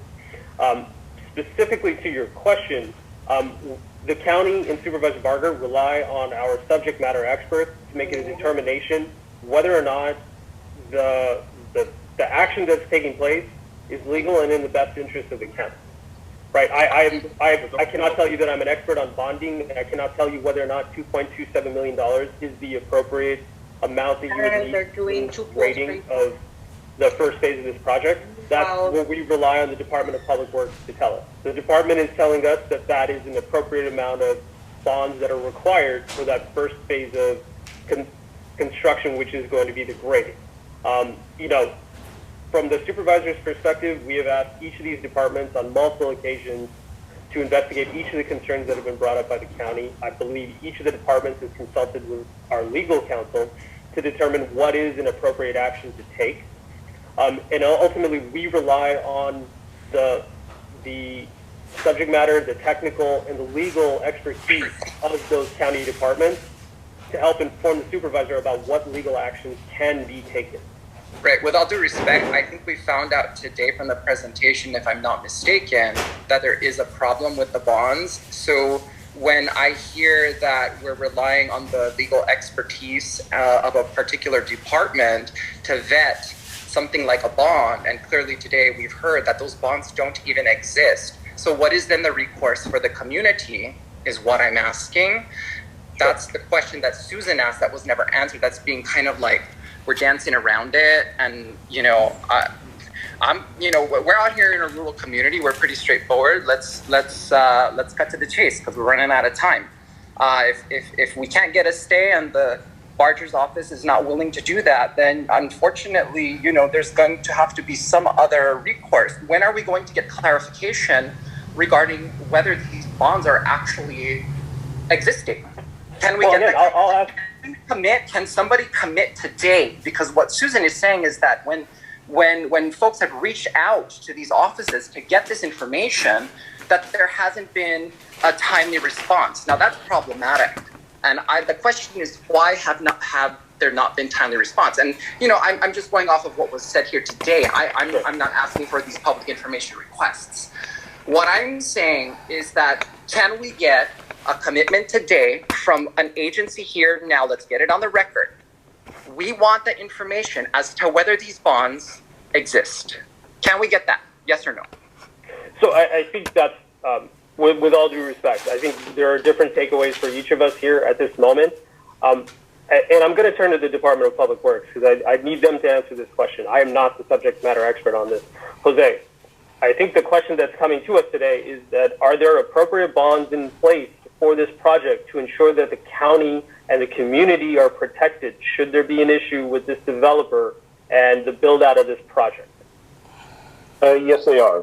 There's a specific road bond that we have. There's also a storm drain bond. There's a water facilities bond, and there's a survey monument cash receipt also that's available on that part. There are some other bonds that we know they're in existence. We know the amounts and the there's some of them that we could not find the specific documentation to them, but we do have record of having those bonds in place. Okay, well, as a follow-up to that, my request to you that my request is going to be for the department to produce information that supports those assertions. Because we can take your word for it right now, Jose, and we'd all very much like to. But I think as Stuart has really eloquently pointed out, good faith goes in both directions, but ultimately I think the community would like to have that assurance in writing. And so obviously the first letter did indicate that the project is fully funded. I think the community is asking for more information and detail to support that assertion. So if the department is making that assertion, we just need to the department has to be able to show some level of detail to back up that assertion. And Anish and Jose, can I just add, I think that it's a fair comment about the two organizations that they referenced, that Chris has referenced. The one he indicates that is no longer in business, and the other one who believes they have been exonerated, although apparently they haven't sent a letter for exoneration. We need clarity on those two companies specifically as well. Absolutely. Thank you. Okay, great. We appreciate that. It's the old saying, trust but verify, right? Absolutely. I think Chris has his hand up here. Let's open up his mic to where he can share It's more of a comment, but I just want to draw your attention to one of the provisions in the planning documents that were approved in 2002.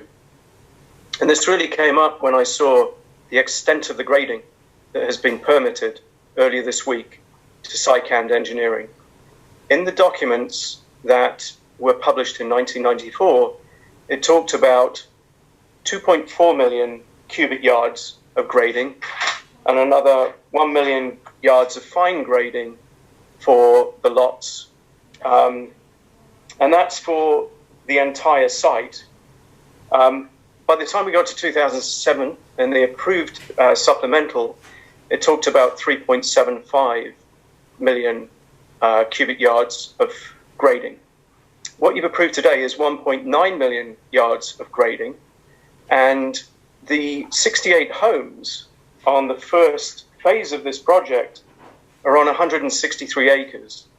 And that's basically, 21.5% of the homes that are going to be built on the project, taking up about 51% of the grading. I would draw your attention to item 17 in the conditional use permit that basically says that no grading can take part on phase 2 of this project until a final map is recorded. So to the extent that SciCand Engineering takes this permit and starts grading outside of the boundaries of phase 1, that would not be allowed by this permit. And the community wants an assurance, because of all the discussions we've had about phase 2, that that will be upheld by the county. Jose or Hugo, I'm not sure which one of you can take this one.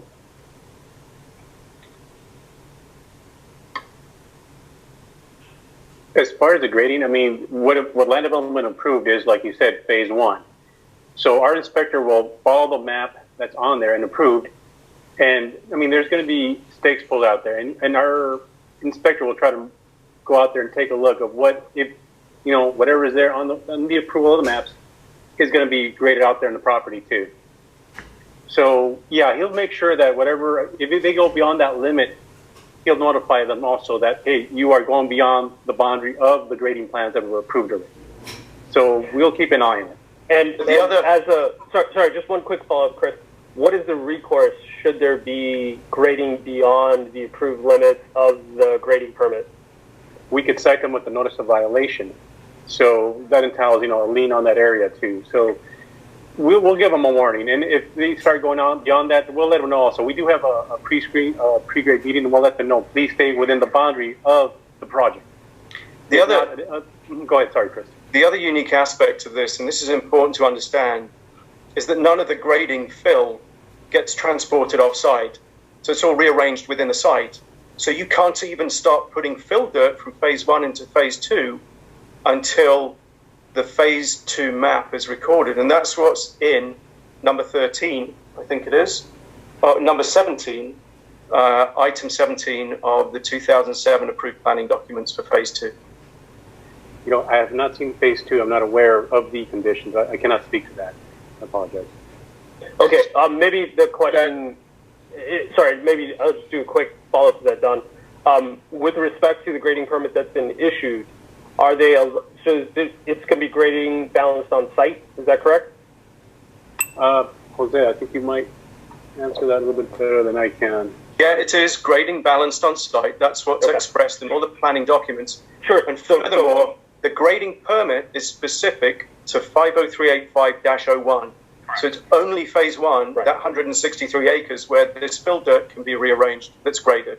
Okay, and so I think, I don't know if you guys have the answer to this, but I think the clarification that should be made as an answer to the community, and Stephanie and I are taking notes, and we're going to be putting this together, but the clarification I'd like you to make is whether the grading permit would allow them to, as they balance on site, to fill in any portion of -02 of the second phase of the project, or what is the extent of what they're allowed to do under the existing grading permit? Or if you have the answer to that, we'll take it now. Unfortunately, I don't have the answer to that. I'm looking for the erosion control plan. Typically, the erosion control plan tells us where the fill, or, you know, where they're going to put a lot of the fill in. Typically, in a site like this, they try to maintain everything within that site itself. But I don't see it on the, I'm looking at the plans right now. Okay. Well, what I'll say then is that let's ensure that we reconcile the grading permit that's issued with the conditions of the approval, and very clearly look at the specific conditions that outline when grading, fill, excavation, whatever technical term you want to use, can begin on phase two, and make sure that the grading permit we issued is in compliance with the conditions of approval. Right. And we won't look at that. All right, and we have one more question here from Marcy. She's had her hand up for a while. Marcy. Hi, everybody. Hi. First of all, thank you to all from the county who are here and participating today. With all due respect, we've heard all kinds of very technical conversation this evening. I'm sure most who are on this call know bits and pieces. Hats off to those who have spent hundreds of hours digging into this. It's disappointing to me that in this conversation, it kind of feels like we're doing all the work and we know more than all of you. And I say that with respect because I know the number of hours that some people have been spending on this since last November, and that we still have no real answers to anything. Every answer is, well, I'll have to check on this, or I'll have to check on that, or we'll get back to you. And you know what? You're messing with our lives. This is my home. It's not a vacation home. It's not, I don't hang out here and then go home to some place without this nonsense going on. Okay, we have this list of issues, including but not limited to the water issues, drought conditions, fire zone issues here, the traffic, the Russian entity who owns this thing and is trying to very clearly launder money through the county of LA, bond issues, septic versus water treatment plant, emergency access to roads, if God forbid we actually do catch on fire around here, and nothing is stopped. They can continue. They are having equipment and stuff delivered to the site. They're getting ready to do damage to our town, and all we keep getting is, "Oh, we'll get back to you." It's unacceptable how long it has taken to get to this point. Okay, because I know all of the hundreds of hours that many of the people whose name I'm looking at right now have spent and dug up the information that we've presented to you very, very clearly. And I respectfully ask that a way is found to put a pause on any physical action at this site until all of these questions are answered. What it takes to get a permit to, put up a shed on my property is more involved than what these people are having to do. I have had to jump through hoops at various homes in LA County when I got a new air conditioner, and it took forever. Okay, this is ridiculous. This affects many lives, and I'm very disappointed with the responses here. I'm getting the feeling that nobody really truly knows, or you're trying to hide that you don't really truly know, or that you're trying to hide that something's happening behind the scenes. Okay, and I didn't intend to accuse, but it's becoming more apparent that there's more here than just getting some permits taken care of and dotting I's and crossing T's. So I'd like to know what can be done to do something about putting a pause on the action and activity that is happening over there. By the way, is very close to my house. Okay, until these questions, if there was one question hanging over us, I can see perhaps continuing, but there are so many questions, and you're just allowing destruction. I have taken this step, and I've talked to some who are on here, to write a letter that summarizes the situation and send it to a multitude of environmental organizations, conservancies, environmental legal representatives, and I will say that if anybody has any organizations that they would like me to send this letter to, and I've laid out everything that we've been talking about here. Okay, I just cannot see why we cannot pause what's going on until these things are straightened out. To your point, Marcy, I am not a lawyer, but all of these things have legal connotations. But I'm not trying to disregard what you're saying or the impact to you or the impact to the community, because it is very real. There's no doubt about it. I think the supervisor understands it very clearly. We, again, have certain codes, rules, and laws that we have to follow as well. But what I can tell you is that we are looking into every single thing that the council has noted, that everything that's been brought up. Obviously, there are still far too many questions outstanding that should not be the case. There's no excuse for it. There are simply questions that were not answered, or questions that were skirted around, and that's not the type of interaction that we wish to have between the county and the community. And so, Chris has obviously a incredible amount of work that he's put into this, but he has a great way of putting it in a way that's understandable. They all have. And so what I'm going to take back from this meeting, and I'm going to go talk to the supervisor and talk to legal counsel and the county department and bring back everything that's been said here, explore all legal options. But most importantly, I want to make sure that the county is able to provide you with answers to those questions. So Chris, if you can forward me the PowerPoint presentation, I think there are a number of slides that had those outstanding questions. We'll ask all of the appropriate departments to review those questions and provide you guys with answers as soon as possible. Thank you, Anish. You know, I'm gonna call this to a close right now. We appreciate the county staff showing up tonight. I know you fielded a lot of questions that were just kind of sprung on you. We look forward to hearing your responses.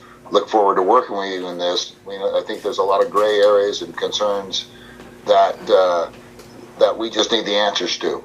And any of the background information or any documentation, I think, is going to be helpful in confirming your views as far as the county is concerned. My thanks to Jose and Anish and Araceli and Jose, was it? Azevedo? Hugo. And to Stephanie and Jody for participating, and forgive me if there are people from the county that I've forgotten to acknowledge. It's a little like putting your head in the lion's mouth, and this problem has been created, and it's not of the community's doing, and it's really not of the county's doing. I mean, this project, to all intents and purposes, should have been finished long ago, as it was permitted 15 to 20 plus years ago. It was a client of mine. They're incompetent. But what I would say is that the community and the council on behalf of the community has drawn some very problematic issues to your attention, particularly the way this project is being funded and in the current political climate, the background of the developer. And I really don't think it's beneficial to the county's position to the extent that a federal investigator ever knocks on your door and asks you to answer questions, that you try and convince them that you couldn't figure out from the 3 dots that were drawn how to draw the triangle between the current developer, the parent company in Russia, and the entity out in Cyprus. Cyprus is a very well-known venue for these types of activity. It's well reported, and you need to dot the I's and cross the T's on your due diligence on this project very thoughtfully, because the people who could potentially pay you a visit and ask you some tough questions about this won't accept the sort of answers that you've been trying to get to fly with us.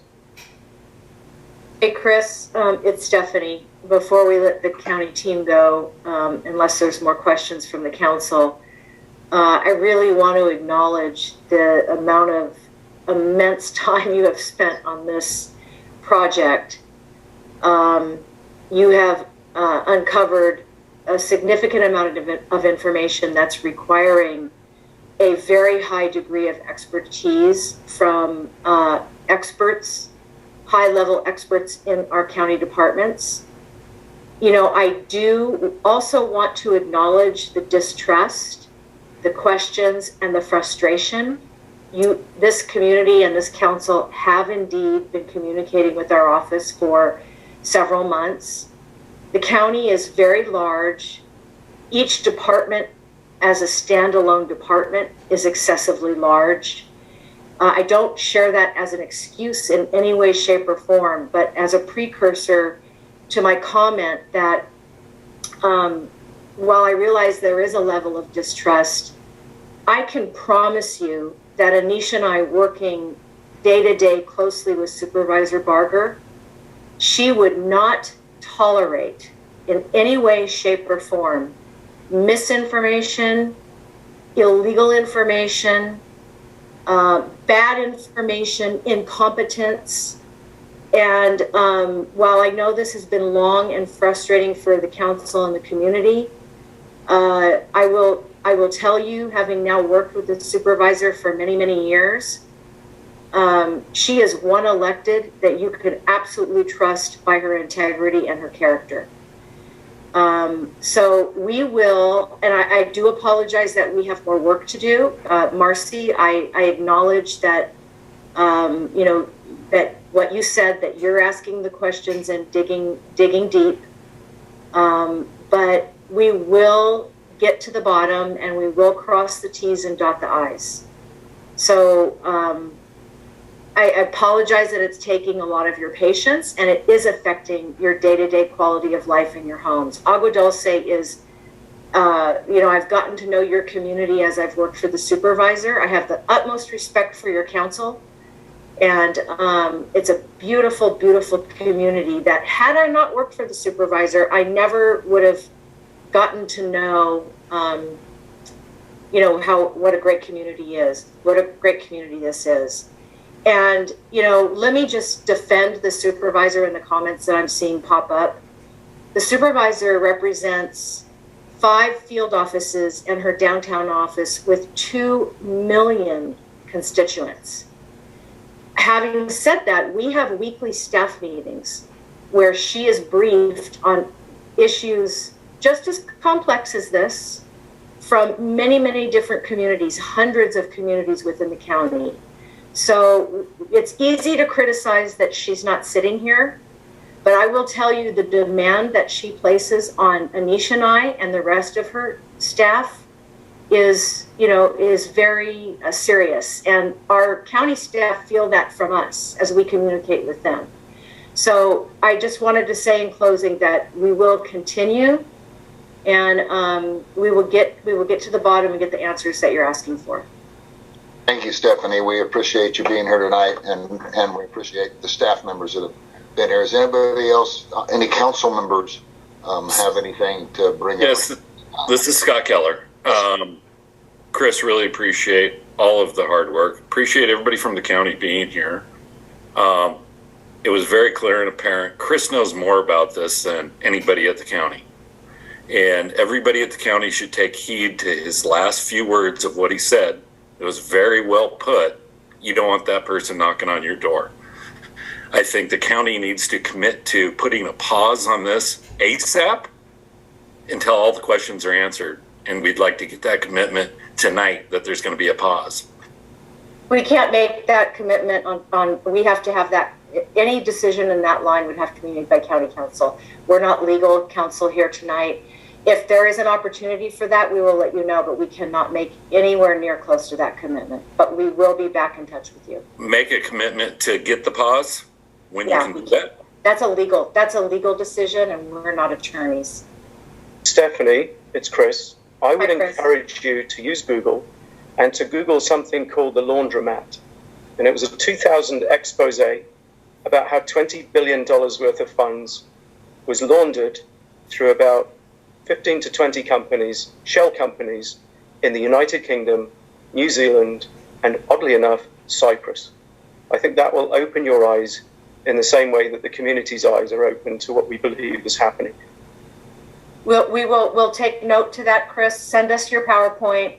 Thank you to the county staff. Thank you, Anish, and we'll be back in touch. And Stephanie, John, this is Candy. May I speak? Yes, it Candy? Candy? Okay, Candy's a council member. Yes, Candy. First of all, I want to thank Chris for all of his hard work. He is a gift to the town, to our council, everything.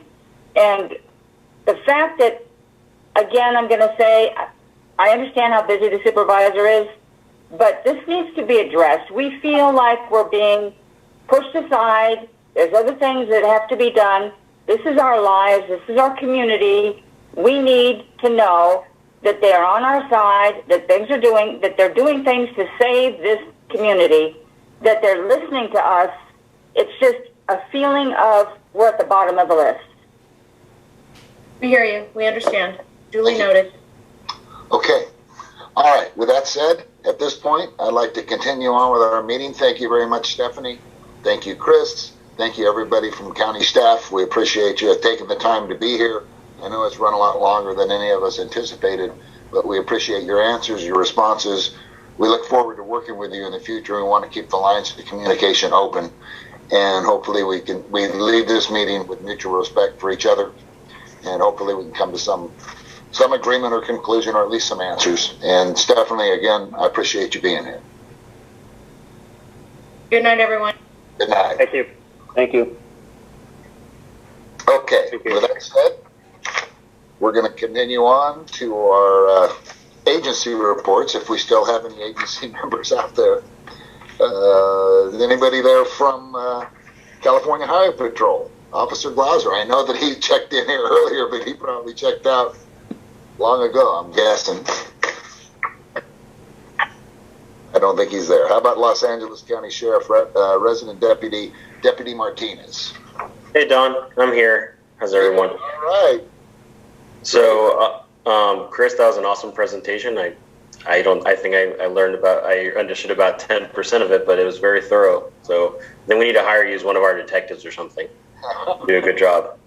So for I am a civilian volunteer with your station, so I'm available. I'd rather get paid for stuff than do it for free. There you go. So for the month of June, we had 83 calls for service in Agua Dulce. We had 0 Part 1 crimes, which brings our year-to-date to 3. And property crimes, we had 1 that brings it up to 18, which overall year-over-end is a 33% reduction in crime rate for Agua Dulce. Mary, I don't know if you want to touch bases on the easement and motorcycles. I can touch it really quick. I don't know how many people are out here from Briggs Road, from that community. But very quickly, if you're not aware, basically anywhere in Agua Dulce, outside of Ralph Flats, you're not allowed to ride dirt bikes outside of your own property.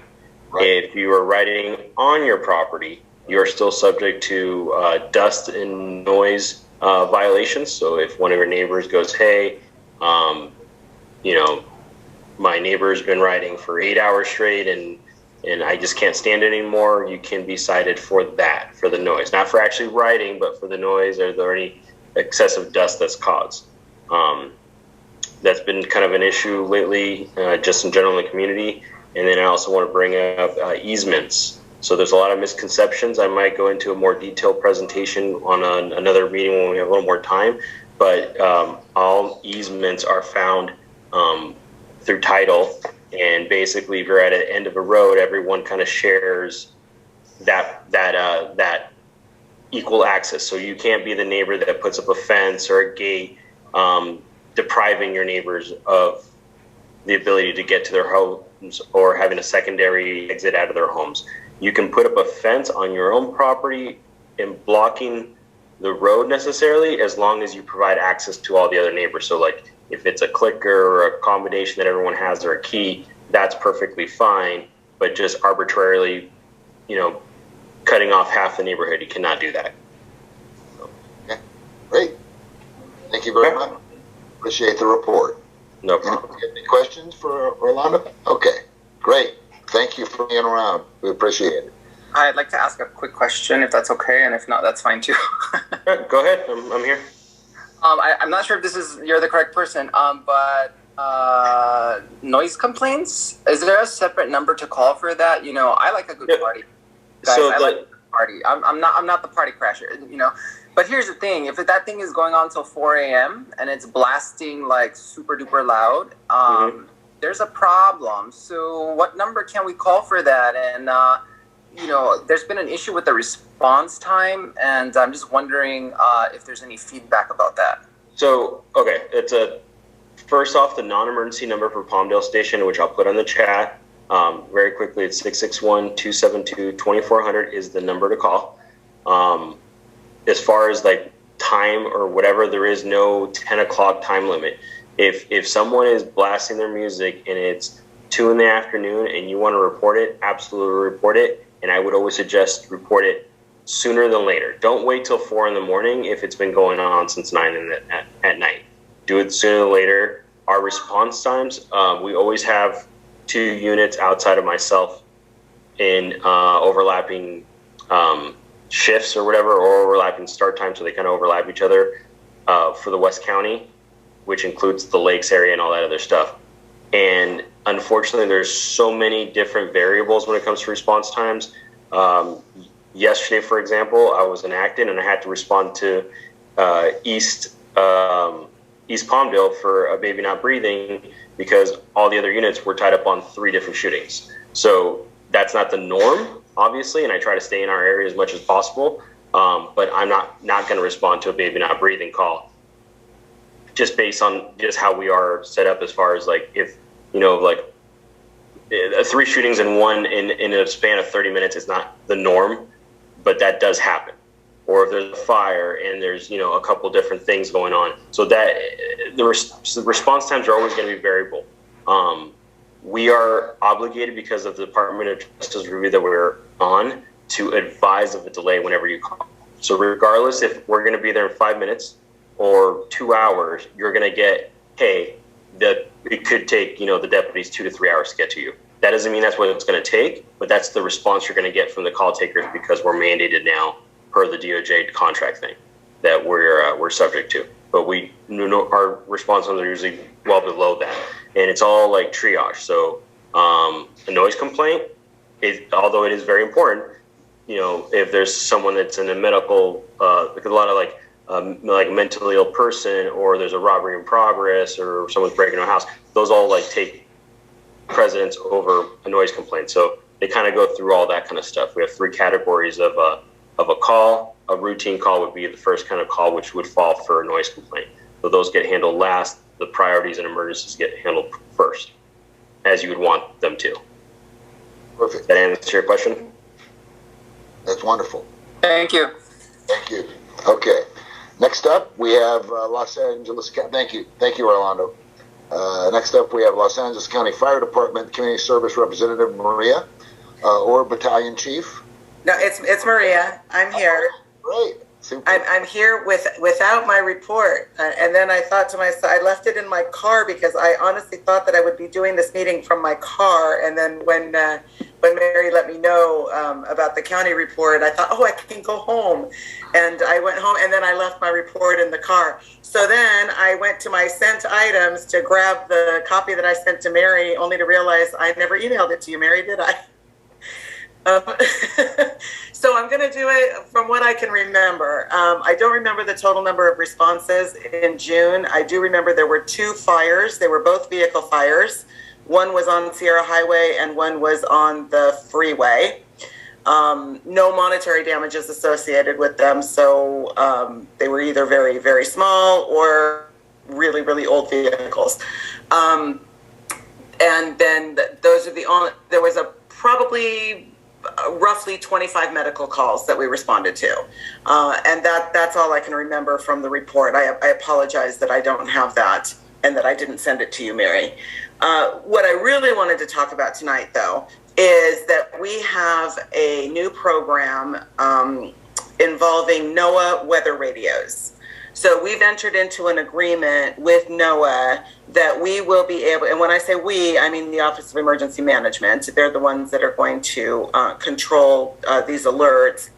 We are going to have the ability to put non-weather related emergency alerts over the NOAA weather radios. And those alerts will be put out by the Office of Emergency Management when we have a brush fire that's burning and immediately threatening a community.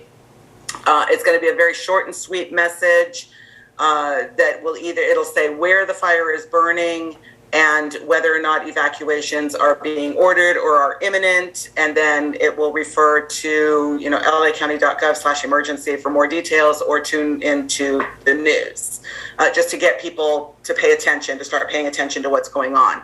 We don't have any way of isolating and saying if we give these radios to people in Agua Dulce, they will only hear about fires in Agua Dulce. There's no way to isolate the areas. So anybody who has one of these radios is going to hear an alert for a brush fire burning anywhere in Los Angeles County that's under our jurisdiction. So it's feasible that the radio will go off, the alert tone will go off, and it'll be followed by a message about a brush fire burning in the hills of Malibu. But having said that, this alert is not going to go off all the time, because we're certainly not going to put it out for every single brush start that we have. It would be going off all day long. So it's only going to go off. We're only going to put these alerts out if there is a brush fire burning that is immediately threatening a community and people need to take note and take action. So it is just one. Elisa, I see your comment, and I'll address that in a minute.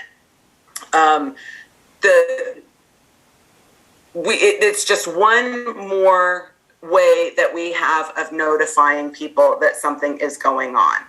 And it will be a verbal, Elisa put a comment in that we already have that with Pulse Point. And yes, Pulse Point will alert you to a brush fire, and it will go off for every brush fire that our firefighters are dispatched to. That's why if you set notifications on Pulse Point, I always advise people to only set them for confirmed vegetation fires, because that means the fire has gone second alarm, and then it's a little more elevated. But Pulse Point will tell you where it is, but it really won't tell you what's going on with that fire. It just tells you that there's a fire. It doesn't tell you if it's growing. It doesn't tell you, which direction it's moving. It doesn't do any of that. So when we put out an alert, it will be a fast-moving brush fire is burning in the hills above, or, we're at X. And evacuations are, if you live in this immediate area, either get ready to evacuate, or evacuations are being ordered now. Tune into the news and, log on to lacounty.gov/emergency for details. What's nice about this is that if one of those alerts comes on, you're in bed 2:00 in the morning, you're not going to know, and so Pulse Point goes off and, okay, there's a brush fire. That's not telling me anything. But if this radio goes off, it's much more serious. So it's not the be-all, end-all, way of notifying people, but it is one more tool. It is free for the residents. We are going to, I'm working with Mary now to try to figure out what a good location in Agua Dulce might be to hold a radio distribution event for the public. So I'm going to go out there sometime, maybe like mid-August or so. And ahead of that, once we schedule it, I will send a flyer over that can get posted on social media. It can get posted on your website. It can be put up on community bulletin boards, passed along however you want. There will be a link and a QR code on this flyer that people can just go in and register. All I need is your name, your address, and an email address, and you register. And then on the day that we have the distribution event, which will be on the flyer, we will distribute the radios to the people who have registered to receive them. I really do need for people to pre-register for these. Number one, because it is a grant-funded program, and I need to account for all the radios where we put them. And there is no obligation on the part of the resident. The radio does become the property. It does remain the property of LA County. I'm not going to go knocking on anybody's door asking for the radio back. You're supposed to turn it in if you move. Again, I'm not going to hunt you down to see if you sold your house. What happens to these radios after they're in the hands of residents, I really don't care. But it'll give me, if people pre-register for this, number one, it'll give me a good idea of how many radios I need to show up at the event with to be able to hand out to people. And I will also bring extra radios. So in the event somebody says, oh, I meant to sign up, I just completely forgot, I will be able to register them on site. And hopefully I have enough extra radios for people who come who did not register to get them. Perfect. And no cost. There is no cost. Okay. Fantastic. Well, that sounds like a step in the right direction. Look forward to working with you on that, and it sounds like it's going to give us the information we're really looking for.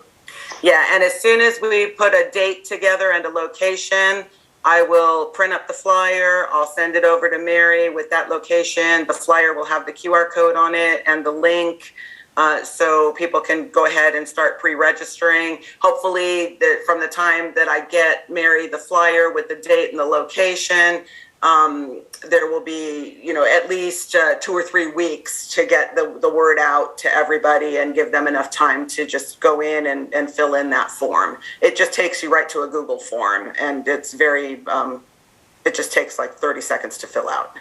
So it sounds like we're probably looking toward the end of August, something like that. Is that what you're thinking? I'd like to do a distribution event maybe before August 15th or so, August 20th. We are trying with OEM, we're trying to set up a virtual training to allow people who have received these radios to log on to a Zoom meeting or however they're going to do it, to get a little training on how to use these radios. That training will be recorded though, so if somebody's not able to attend the Zoom, I would be able to provide you with a link to the recorded training session that you could put up on a website, and then people could go in and just grab that link and do that training at their leisure, at their convenience. That will also apply to anybody who gets a radio after we've already done it. We'll continue to distribute these radios, but my hope is that I can just get a big bulk of them into the hands of the residents, you know, sooner than later. But it'll be an ongoing thing until I run out of radios. Great, fantastic. Maria, I've got a question. If for some reason people register but they can't be there to pick it up, can they have a neighbor pick it up as long as they've got their registration done? Absolutely. Okay, great. And there is a, when they do the registration, there is a notes field, and if they see on the flyer, oh, I'm going to be out of town that date, if they know, if they could just stick a note in the comment box saying, I will be out of town, can you please give my radio to Mary Johnson? You know, yeah, we're right in the midst of summer vacation stuff, so I think having that option is great. Okay, awesome. Thank you, Maria. We appreciate you hanging out today. And they plug in your home. They just stay plugged in. They do have a battery backup, so if you lose power, it will work for a while. They also do not require cell reception. Okay, perfect. We're glad to hear that. Look forward to using one of them, that's for certain. All righty. Fantastic. Thank you very much. Happy retirement to Chief Osby.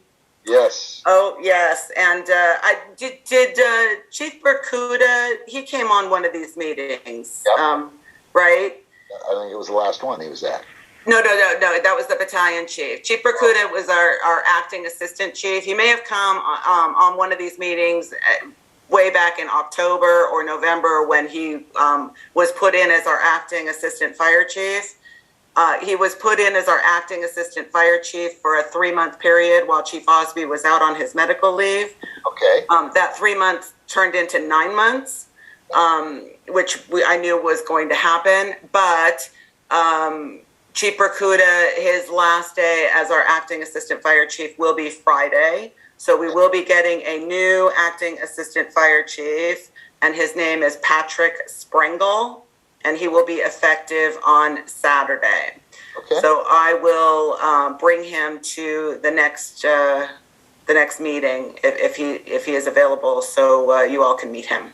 Great. Thank you very much. Look forward to it. All right. Next up, we have Acton Agua Dulce Library report from librarian Jim Wall, if he's still here. Okay. He isn't, but he did send me.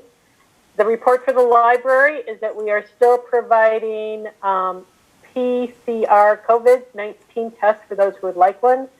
They can reserve them online or walk in and pick one up. We have several programs upcoming. All can be found on the library's website, clicking events and selecting Acton Agua Dulce Library. Perfect. Wonderful. Thank you, Mary. Next up, we have Stephanie English. I think she's probably bailed. Probably left. All right, Stephanie, if you're not there, we understand it. Next up, we have California 38th Assembly District. Assembly member Suzette Martinez Valadares, her representative is Patsy, if Patsy's still here, which I don't see. Patsy? Okay. 21st Senate District, Senator Scott Wilk. Is Brandon here? Brandon's not here, but he sent me something too. Yeah, okay. And I'm not even going to talk about it because it's like a page. So we're going to move on and we'll deal with it next time. All right. So we have the 25th Congressional District, Mike Garcia, if Jackie is here. Is Jackie here? Jackie is recovering from COVID. Okay. All right. So she's not here. Hope she gets one. All right. Santa Clara River Watershed, Measure W Coordinator Peter. Is Peter here? Okay. Peter's not here, but I've got his report. The Watershed Coordinator's Strategic Outreach and Engagement Plan was approved for the current year, goes through next April, and is available on the website for reference. The Rural Water Supply Reliability Program grant was awarded from the California Department of Water Resources. This is for hauled water relief and private well assessments as he shared in the past, so that's a good sign. 3 people will manage the grant. As it is state funding, there's lots of paperwork to take care of before we can get the program started. This includes building a work plan detailing how the program will be carried out. Peter will work with Mary to find a way to get local feedback on how to carry out the program. Perfect. Fantastic. And next up, we have President's Report. We do have Southern California Edison wildfire mitigation update. Is Rochelle here? Rochelle, are you still here? I am. Oh, boy. Sounds like you're in a trash can there. Oh, no. Can you hear me okay? No. I hear you and about 16 other people at the same time. Oh, no. I'm sorry. Darn, let me see if, so maybe I can try to rejoin in just a minute. Yeah, there's a lot of reverberation happening for some reason. It sounds like you've got your hand over your mouth and you're trying to muffle. Yeah? Oh, no. Let me, I'll try to rejoin right now. Okay. All right. Okay. So I guess we'll come back to her. Yeah, let's do the President's Report, which is really basically announcing summer vacation. We'll go over that. Yeah. President's Report. Well, we have summer vacation going to start. And we got yearbook signings in your felt pen. Regular August meeting is canceled for summer vacation. Our next meeting will be September 14th. And we also had some incoming correspondence for action. Notice of availability. Okay, I think she's back. If we want to get Rochelle to try it again. Rochelle, are you with us? I am. Oh, man. Much better. Tons better. Crystal clear. Okay. Great. Good evening. Well, thank you all for having me. If it's okay, can I share my screen? I'd just like to share some information with y'all. Sure. Okay. Here we go. Let me know. Looks like something. There we go. All right. Great. So can you see it okay? Yep. All right. Wonderful. So thank you again for having me here today. I just kind of wanted to give you all a quick update on our wildfire preparedness plan and the wildfire mitigation efforts that we have going on in Agua Dulce and broader throughout our service area. I'll just kind of give you a high level overview. Unfortunately, a couple of my colleagues were not able to join. They're out sick as well. It's something going around, I guess. And so if we have any questions, technical questions, I'll definitely be sure and bring them back. But I definitely wanted to give you an update with everything that's going on. So this is just kind of give you a high-level overview of, the Edison service areas over 50,000 square miles. The reason why I like to show this map to kind of start off is as we kind of look at the other investor-owned electric utilities in the state of California, you'll kind of notice that the topography and geography covered by Southern California Edison is quite different than our Northern California and our San Diego partners. Of the 52,000 miles of overhead distribution transmission lines that we have, approximately 14,000 miles are in high fire risk areas. So it is quite a significant portion of our infrastructure that is in these high fire risk areas. And as such, we're embarking, as you all know, on a pretty robust and comprehensive effort for wildfire mitigation. So that's roughly about 27% of our service area. We filed our wildfire mitigation plan, our 2022, I should say, wildfire mitigation update to the California Public Utilities Commission on February 18th. As you all know, our primary objective is to protect public safety. That is our top priority. Throughout these years, I think as you've seen some of my colleagues that have come before me present to you, you've probably noticed that our strategy each year is slightly adapted and changed throughout the years. In 2019, when we started experiencing this extreme heat and started seeing these large wildfires, we embarked on our foundational strategy, which was our initial grid hardening program, bolstering our situational awareness capability and enhancing operational practices. Last year, we continued to refine our risk assessment models, and our inspection strategy evolved to reducing PSPS impacts, because obviously we recognize that that was a hardship for our communities, and we wanted to really improve reliability as well as reduce wildfire, the threat of wildfire, that is. So we also invested in aerial fire suppression. I'll get into that a little bit and kind of how that program was enacted last year and what the net results were from that program.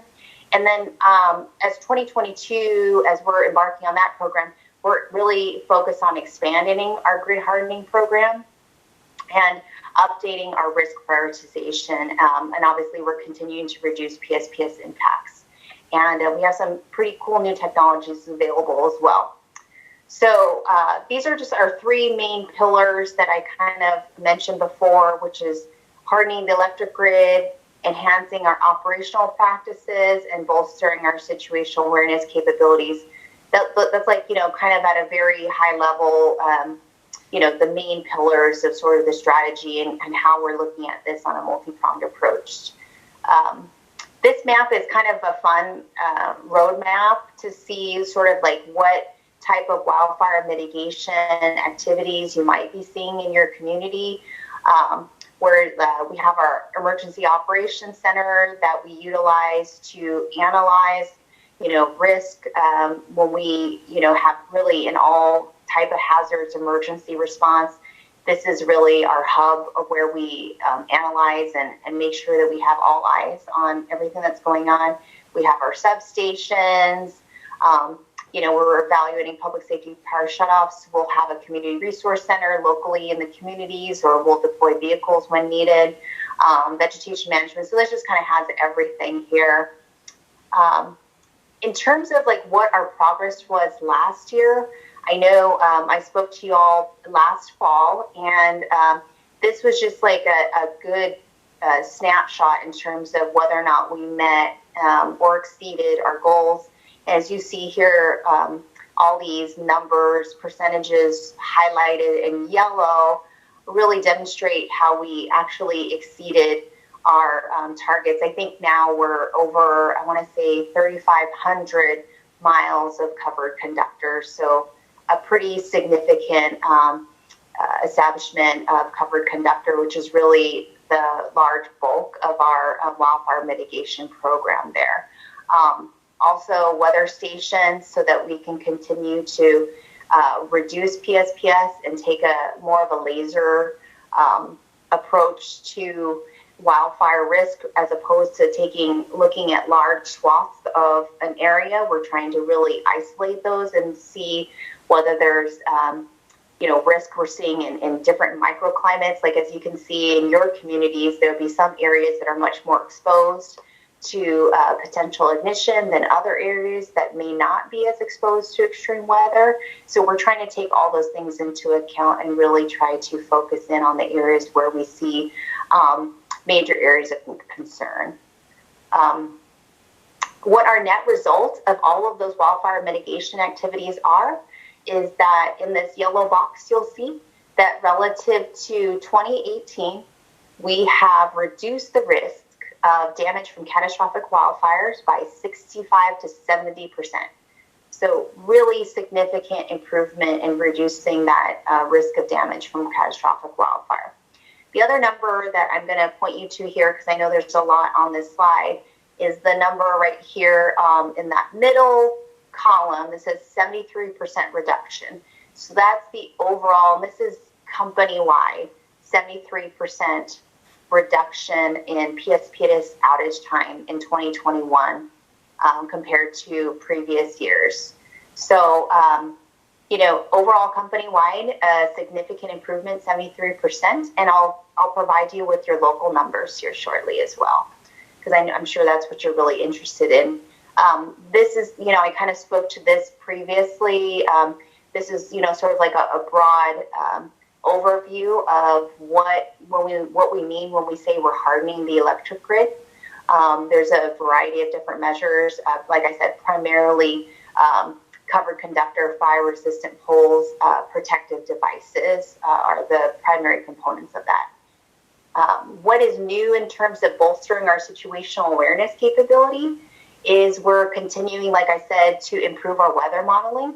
So we're actually incorporating machine learning to enhance our weather predictive capabilities so that we are not shutting off power as much because we are learning to understand and predict weather. Every time there's a weather event, our meteorologists are actually taking that data, and it's informing our machine learning capabilities because we're continuing to learn what the results of weather patterns we're seeing really look like. So that's really informing us. And then additionally, like I said, we're continuing to have wildfire cameras and weather stations, fuel sampling. Those are all informing our decisions, and we're trying to get much, much more laser focused. New technologies that we've deployed out in the communities, as well as early fault detection.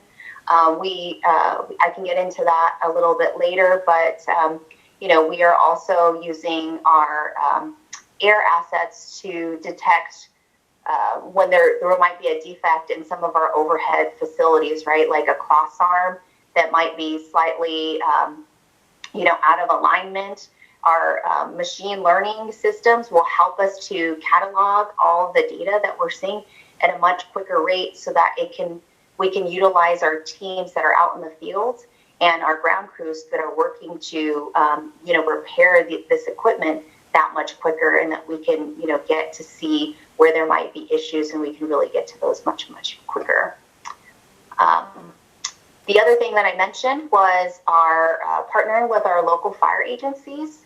So last year we contributed $18 million to support the creation of quick reaction aerial firefighting assets in our service area. So what you're seeing there is our 2021 performance. Those air assets were used on more than 50 fires with a combined flight time of 433 hours. And they had a total of 1,836 total drops.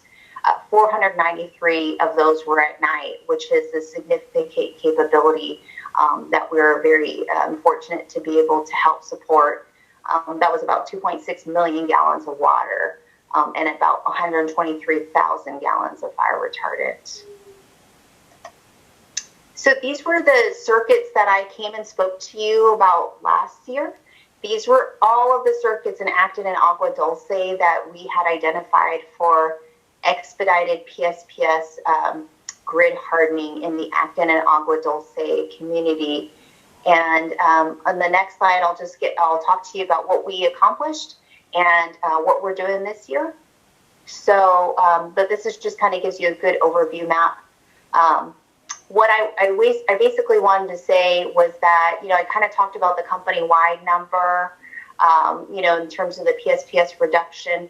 And I think because we saw such a strong need, such a strong impact from PSPS in previous years, obviously I think our company put a significant investment in Acton and Agua Dulce, resulting in a 98% reduction in customer minutes of interruption. So actually, last year, what we saw actually was a 98% reduction compared to 2020. So, we've really seen, I want to just thank the community here for everyone's patience, because I know that there was a lot of construction activity going on.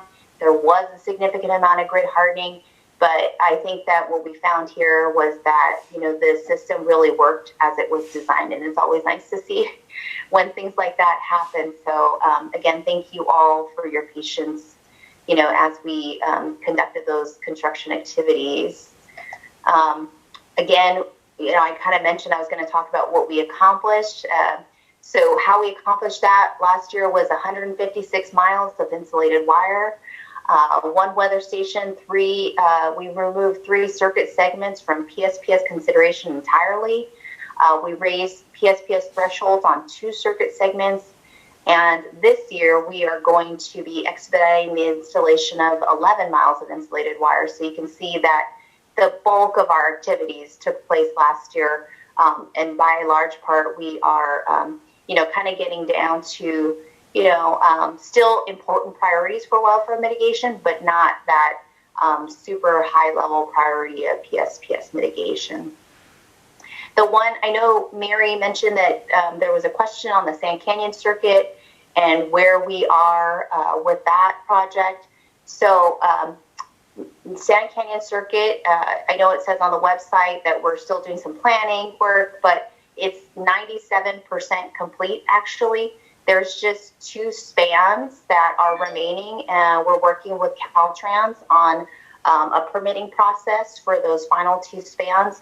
But basically everything on Sand Canyon has been completed. So again, we're just waiting on those permits, and if we do need to work on expediting those, then we certainly will.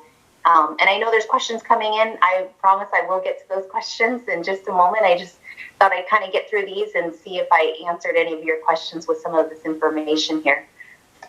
So again, I know that, customer programs and community resources, like our customer resiliency equipment, like our critical care battery backup program, is always something that's of interest. So happy to provide information on that. You can also call 211 to help, get information there as well. We've partnered with 211 to make, access to information a bit easier. We will deploy resources as needed in the case of an emergency. And then, again, if there are issues that arise within the community, I'm here for any questions as they arise, and feel free to email me with that information. This is our main website where you can find a lot of the information that I presented here today, and a customer support number as well. But again, please use me as a resource.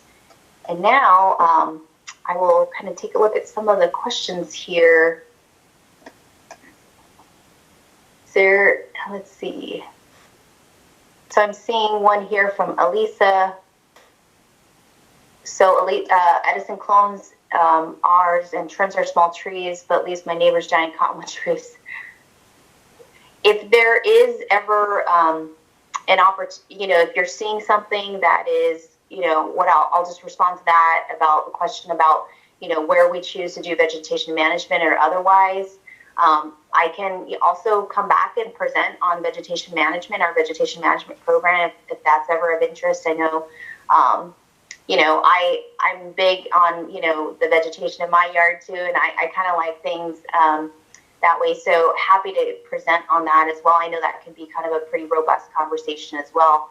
But if you have questions about that, or if you feel that there are trees or foreign objects that could go into the lines that you feel are a significant wildfire threat, then please don't hesitate to contact us. I think, that's definitely, we'd really appreciate hearing your feedback on that wherever you feel that there's a wildfire concern.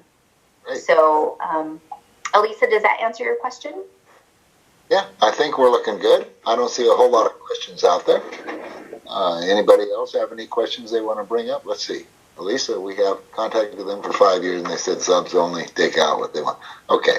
All right. So I think we understand the slide presentation here. I think it kind of answers a whole lot of our questions. I think we can all agree that the PSPS is much better this year than it has been in previous years. So we thank you for that. And if nobody else has any pressing questions, I think everything is fine. And Don, I do. This is Chris. Yes, Chris. Rochelle, do you have a timetable when you're likely to be able to get a written reply to the council to the letter that we wrote to you about the recent power outage?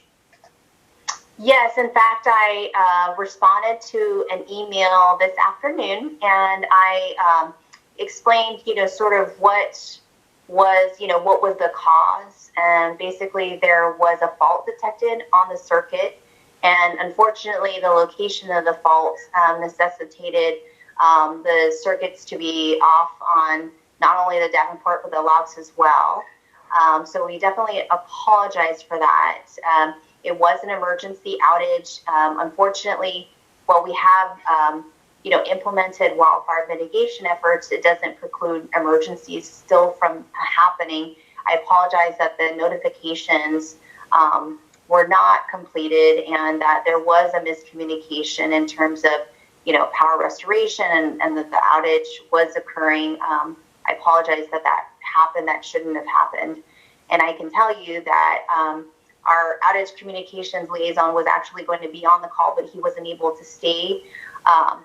But I know that they are taking a deeper dive into that communications, and they really want to investigate it further and find out if there isn't opportunities for us to improve those communications. Additionally, we have improved communications that we're working on implementing by the fourth quarter of this year. So it's definitely something it's definitely top of mind to us. Definitely appreciate your feedback and appreciate the frustration and concern that caused as well. But we will be getting a reply at some point. Yes, I did. Like I said, I did reply to the email. In terms of the communications challenges, that one we're still reviewing that. So. Okay, but we'll make sure that doesn't slip through the cracks. Thank you. Oh, absolutely. All right, thank you, Rochelle. We appreciate your presentation. It looks very thorough, and we look forward to working with you in the future. We appreciate you.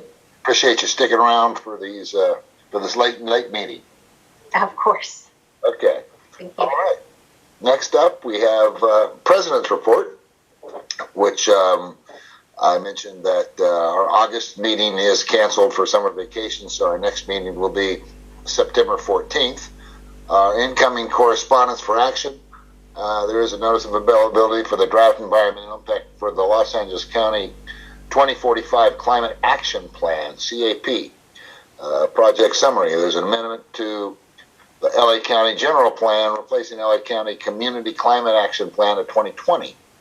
And you can go online if you want to see details. You can download the draft EIR. 45-day comment period has been extended and ends July 18th, so it's just around the corner. So okay, just an FYI to everybody, I have not been able to tackle this, and it's a countywide plan. I'm going to see if, I think Monday is the deadline. I'm going to try to get something out, but there's no guarantee. I've been overwhelmed with some other stuff that was more key to Agua Dulce. But, Don, why don't we talk about the response letter that we sent to Public Works on the garbage disposal districts and residential trash franchises. yes, in fact, I don't even see that on here, but that's a big issue.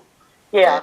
Something where we did, the county did hold a meeting on the 29th to the 30th of last month, and it wasn't as good, wasn't as good as our Zoom meetings, but it was a meeting that we were able to attend, and they did their PowerPoint presentation, and from our take on it, that really didn't. It's like they don't really understand rural. They have intentions of having this great recycle plan where everybody gets four bins, and that means 4 times the trucks that we have right now on our roads, and they will not go on a dirt road unless the people that own that dirt road attest to keeping the road free of dust and agree to an approved topping that will cover the road. And it just, and if you can't get all the people to agree, then the only thing they'll accept is if you carry your bins down to the local, the closest county paved road. So, for example, Hubbard Road that goes 2 miles back up in the hills there, those people, if they can't get everybody to agree to coat that road, which out here you all know it's hard enough to get 2 people to agree to the same thing. So, because everybody has their own ideas. And so it's definitely going to create a hardship as far as people lugging their trash cans down to the corner and putting them on the main road. They didn't account for what's going to happen. You know, Mary brought up some great points. Scavengers, when this recycle day, scavengers are going to be going through the recycle bins and getting all the good stuff and putting all the junk on the ground. So we had a number of problems. I don't know if we want to read the whole letter, Mary. What do you think? You want to just touch the top points, or what do you? Yeah, what we started off with lack of public outreach, which that was the beginning of it. The fugitive dust impacts, while they think that they have come up with a quick and easy fix, doesn't work. They obviously hadn't figured it out. Neither of the options is feasible. The contract length of 25 years is twice as long as any of the other urban contracts, which are, it's ridiculous to figure out, for a trash company to figure out what the cost is going to be for the next 25 years. Believe me, we're going to be paying more for the next 10 years based on the fact that they're doing it for 25 years. Right. And then when we went through the environmental document, the aesthetics, it's basically having garbage cans out on main traveled roads on 5 days a week is not what we want out here as rural. The air quality, because of the dust, was going to be a problem. Energy, they didn't take into account the additional travel trips that the residents would be doing. Instead of one trip with the garbage truck, it could be 80 trips for the residents of, if there's 20 people on your road. Same thing with the greenhouse gas emissions. Transportation, the same thing. It becomes a roadway hazard to have all of those garbage bins out on the road. Add in a couple of high wind days, it's all over. They didn't really have too much information about the residential franchise, which I think would be a better option for us. It's not billed through the county, it's billed through the trash company. There was a lack of clarity, as Don said earlier, about the rollout service for the elderly or disabled. And truly, Public Works is really pushing this. And I think it's because it becomes a revenue stream for Public Works. It's going to be billed. The county will have a contract with the trash hauler, but the billing is going to be on your tax bill. And in addition to that, vacant parcels will be billed at, they're not really sure, 50% of what the basic service for residents are. It's just for Acton and Agua Dulce, and I took some numbers just throwing them together. $2 million will be generated from vacant parcel funding. And I don't think the vacant parcels will get any service from it. It's supposed to go to the illegal task force, the illegal dumping task force. I don't see that actually happening. There's lots of conflicting information on the services available to the vacant parcels. The thing that will, I think, shock you as well as it did me, when I looked at the invitation for bids that goes out to the trash haulers to come up with a plan on what it would cost, part of the service that they had to provide, which is going to be billed onto us, is they have to provide service for trash service for abandoned and occupied homeless encampments. Now, we already pay a tax for the homeless Measure H. The fact that we, as rural residents, may be dealing with the burden of trash cleanup from homeless encampments is beyond my wildest imagination on what LA County is throwing at us.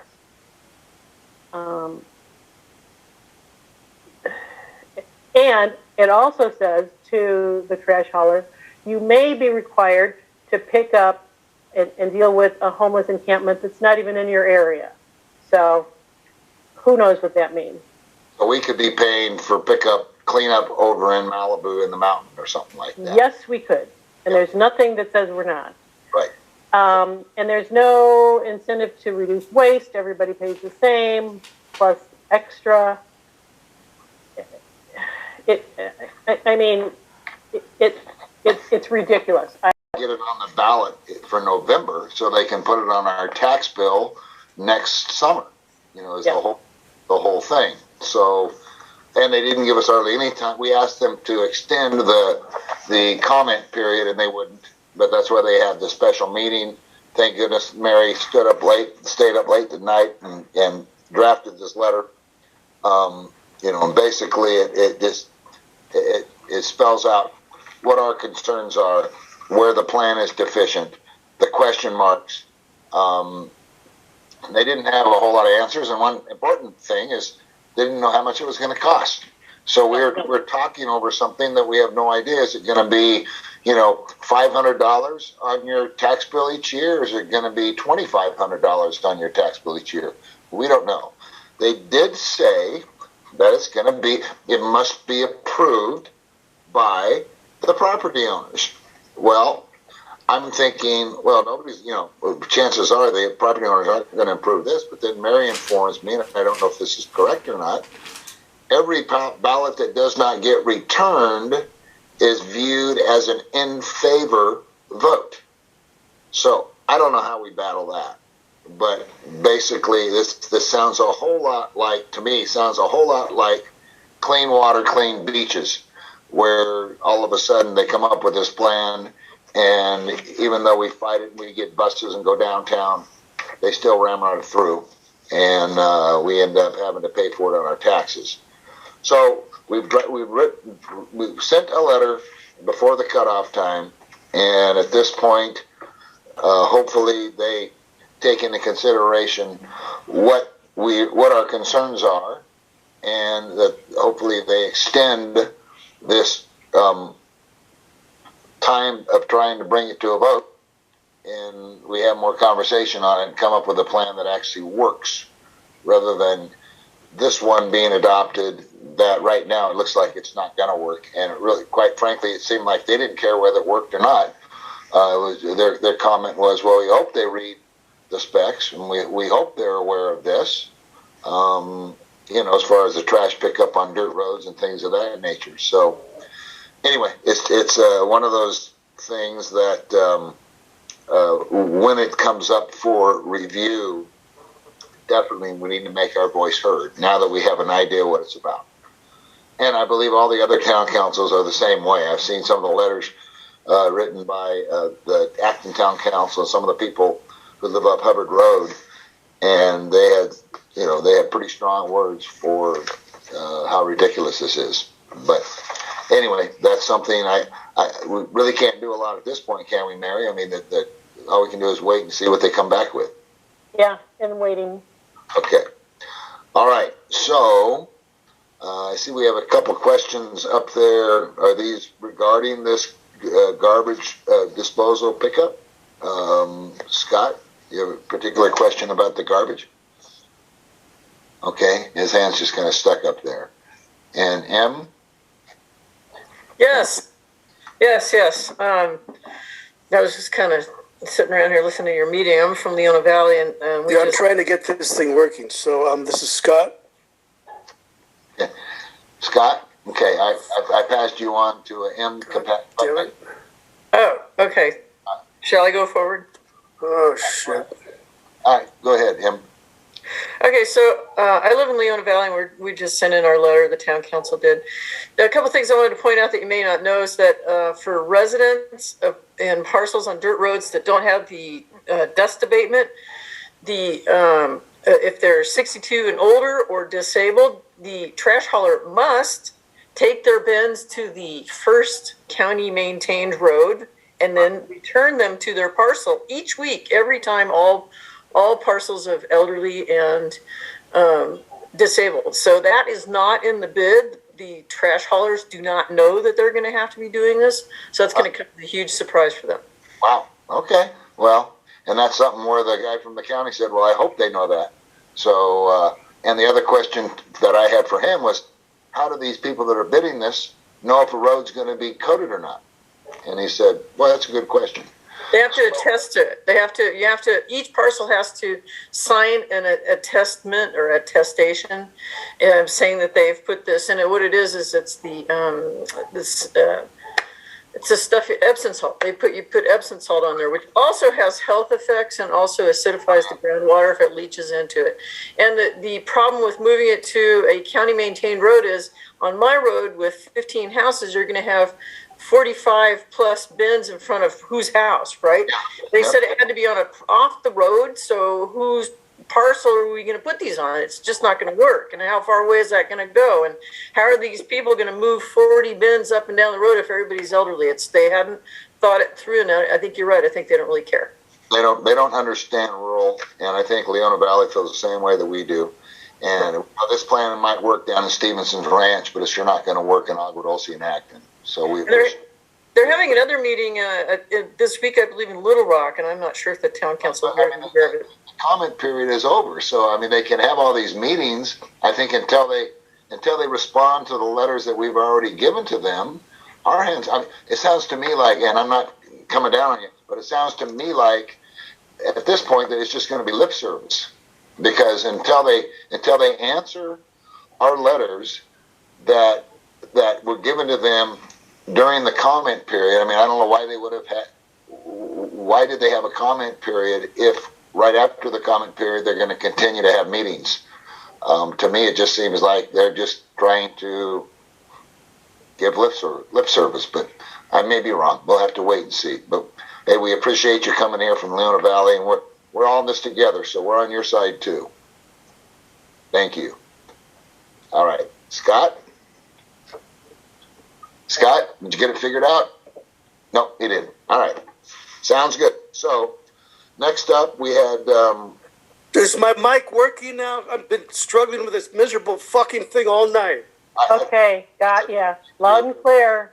I had a question. I raised my yellow hand when Deputy Martinez was talking, and I guess my yellow hand was invisible. But my question is, if it's acceptable to ask Deputy Martinez a question at this point, 2 hours later, is there a time that the residents are supposed to shut their music down, if they're having a party? I wanted to ask that question like an hour and a half ago. I partially answered that when I was talking. Basically, the noise ordinance in LA County for the unincorporated area is anytime it bothers you. It does not matter if it's 12 o'clock in the afternoon or 2 in the morning. If it's bothering you, place the call in. All right. Thank you. Appreciate the answer. Thank you, Scott. All right. Thank you, Orlando. We appreciate it. All right. So we have regional planning plans that were filed. There's some site plans and single-family residences, new water well construction, and new pool and spa with a barbecue island. Good for him. And I think that's pretty much it for, if you're interested in that, just go on our website and you can see there all the different things that are happening around the area. Big E, Gardens of Paradise. Notice of public hearing. LA County Board of Supervisors meeting is, mark this down everyone, July 26th, 2022. So we want to show up in force. We want to let our voice be heard. We know they've drug it on quite a long time. So anybody who's concerned about what on in the past at Gardens of Paradise needs to show up and be a strong voice of support.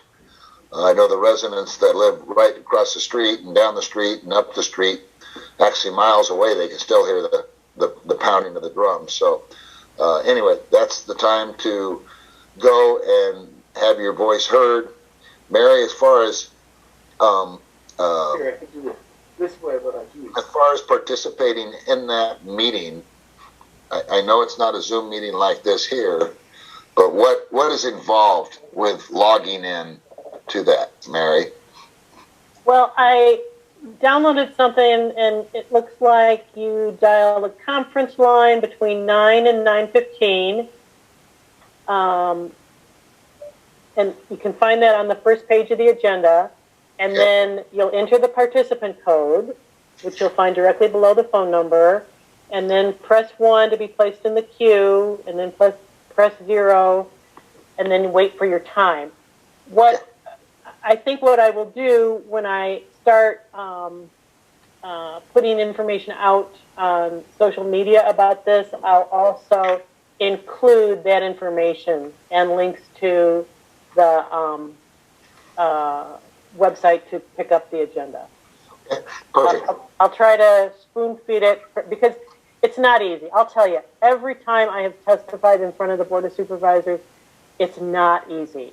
And you don't know if you're on or not, and you don't. Right. And then the one time I did get called on, instead of, I hit the disconnect button on my phone. Oh, so it was my own fault, but it's a frustrating process, but it is important. But I think I'd like to make a motion to send the draft letter to the Board of Supervisors outlining the community concerns and LA County Sheriff's responses and everything else I included in that draft letter. Okay. I'll second that motion. Second motion. Any more discussion on this letter? We went over all the details in the past, and it's just a recap of all of our concerns that the community members have brought to us. There's no other any other comments on that? Mary, if you need any updated stats on that, just email me, and you should have all the calls for service from us. Yes, I do, and I am including that as part of our submission. Perfect. Perfect. All right, so we have a motion on the floor. Second, all those in favor say aye. Aye. Aye. Opposed? All right, passed. Send it. Thank you, Mary. Wonderful letter. 5 pages. Whoop. Is that the one that you worked till 1:30 at night? 1:30? Yeah, that was the one last night that was in the wee hours. Well, it turned out perfect. Okay, now we have the open forum. We're going to limit you to 1 minute if you have something to say. And if not, we're going to pass right through the open forum here and go on to, looks like Elisa is here. Lisa, you got your 1 minute. Go ahead. Hey, Don. Hey, what's up? Hey, thank you so much for everything you do. Chris Udall, you are a rock star. I always respected you, but I have a whole new level of respect for you now. I'm seeing, like, on social media, like, you know, on a weekly basis, like, people posting up all of a sudden, like, they are redesigning their residential properties and making them into event venues. Mm-hmm. You know, I mean, I live across from GOP, and we already lived through this, and I'm thankful that some of these other places are far across town, but I don't want people to go through the same things that we've already been through. And what are the zoning, the restrictions, the laws that apply or whatever? Like, they just think that if they only do it and they shut down at a certain time of night, it doesn't mean that, like, you shouldn't, you know, be able to have, like, your grandkid's 5th birthday with, like, rap music blaring with, like, FU and everything else. Yeah. You know, as long as it stops by 10, like, somehow that makes you a good neighbor. And this is just getting out of control. All right, Deputy Orlando. Hey, Orlando. Hey, if you're referring to Country Acres, I took the screenshots off Facebook while we were in the meeting and already sent an email about that to regional planning. That was the newest one. As far as all the other ones, they're in different processes with regional planning and zoning for their cases. It seems to go slower than GOP because they have a lot less frequency. So that's the crux of it with county council. That's why it's very important for everyone to call on them. As far as if they're legal or not, they're all illegal. You're not, unless you have a conditional use permit, you're not supposed to be operating a venue out of your house. Our side, obviously, is to enforce the noise stuff. And then me in particularly, like, even if I don't respond and you want to email me about what's going on, or, you know, whatever, that's fine, because I'm following up with zoning and regional planning, and we go out there when they're not having parties and contact them and stuff like that. And then they, you know, they do inspections of the properties and all that other stuff. Thank you. We appreciate you giving us the professional view on that. Yeah, no, and we love you and appreciate you, Orlando. What can we do to not have people think that Ogwood Olson and Acton are like BFE, and if you come out here from anywhere in the city, you can just do anything and everything you want, and the rest of us have to like kind of suffer through it to try and shut it down. We do have a very large influx of new residents, especially in Acton, and I don't know the right answer for that. I don't know if it's holding a special meeting or going to having an event at the park or something where you can kind of, as neighbors, kind of like, you know, educate, if anything, like the new neighbors. We still haven't had our after 4th of July debrief on the parade, but more than likely you guys are going to see a lot of big changes come next year because of the influx of issues that we had this year, even with more enforcement because of all the new neighbors.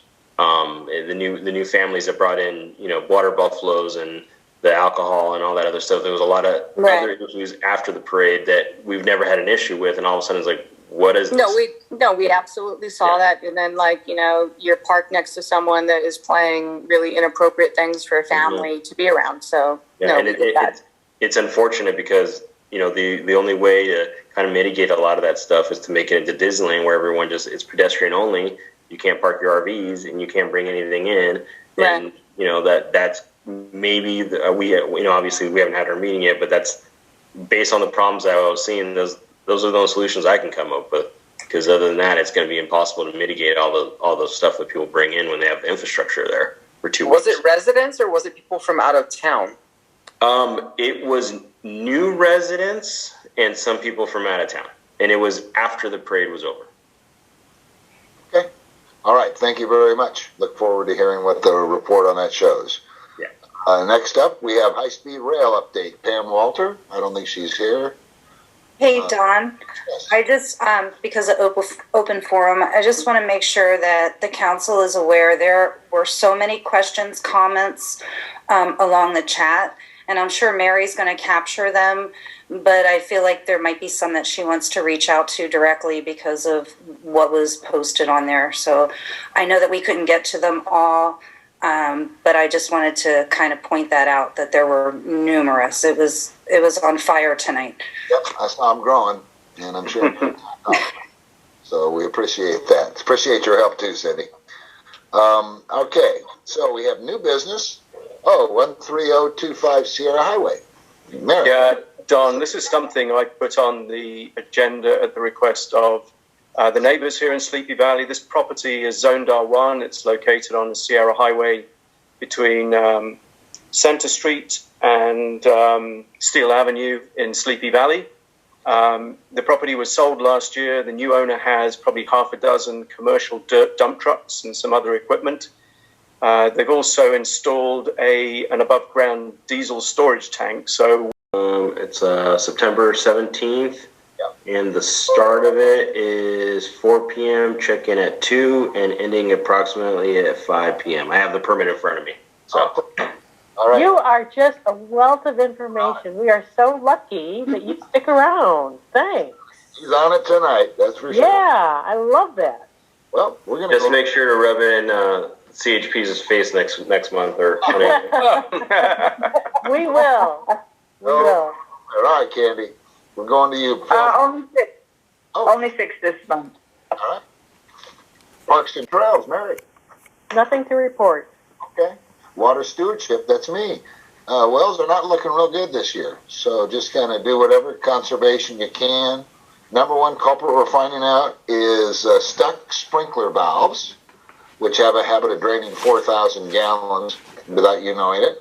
And the other thing, which is real strange, is a toilet valve that sticks. One of those toilets that seem to be running all the time. Believe it or not, that can use up 600 to 800 gallons a day. So that's more than half a gallon a minute.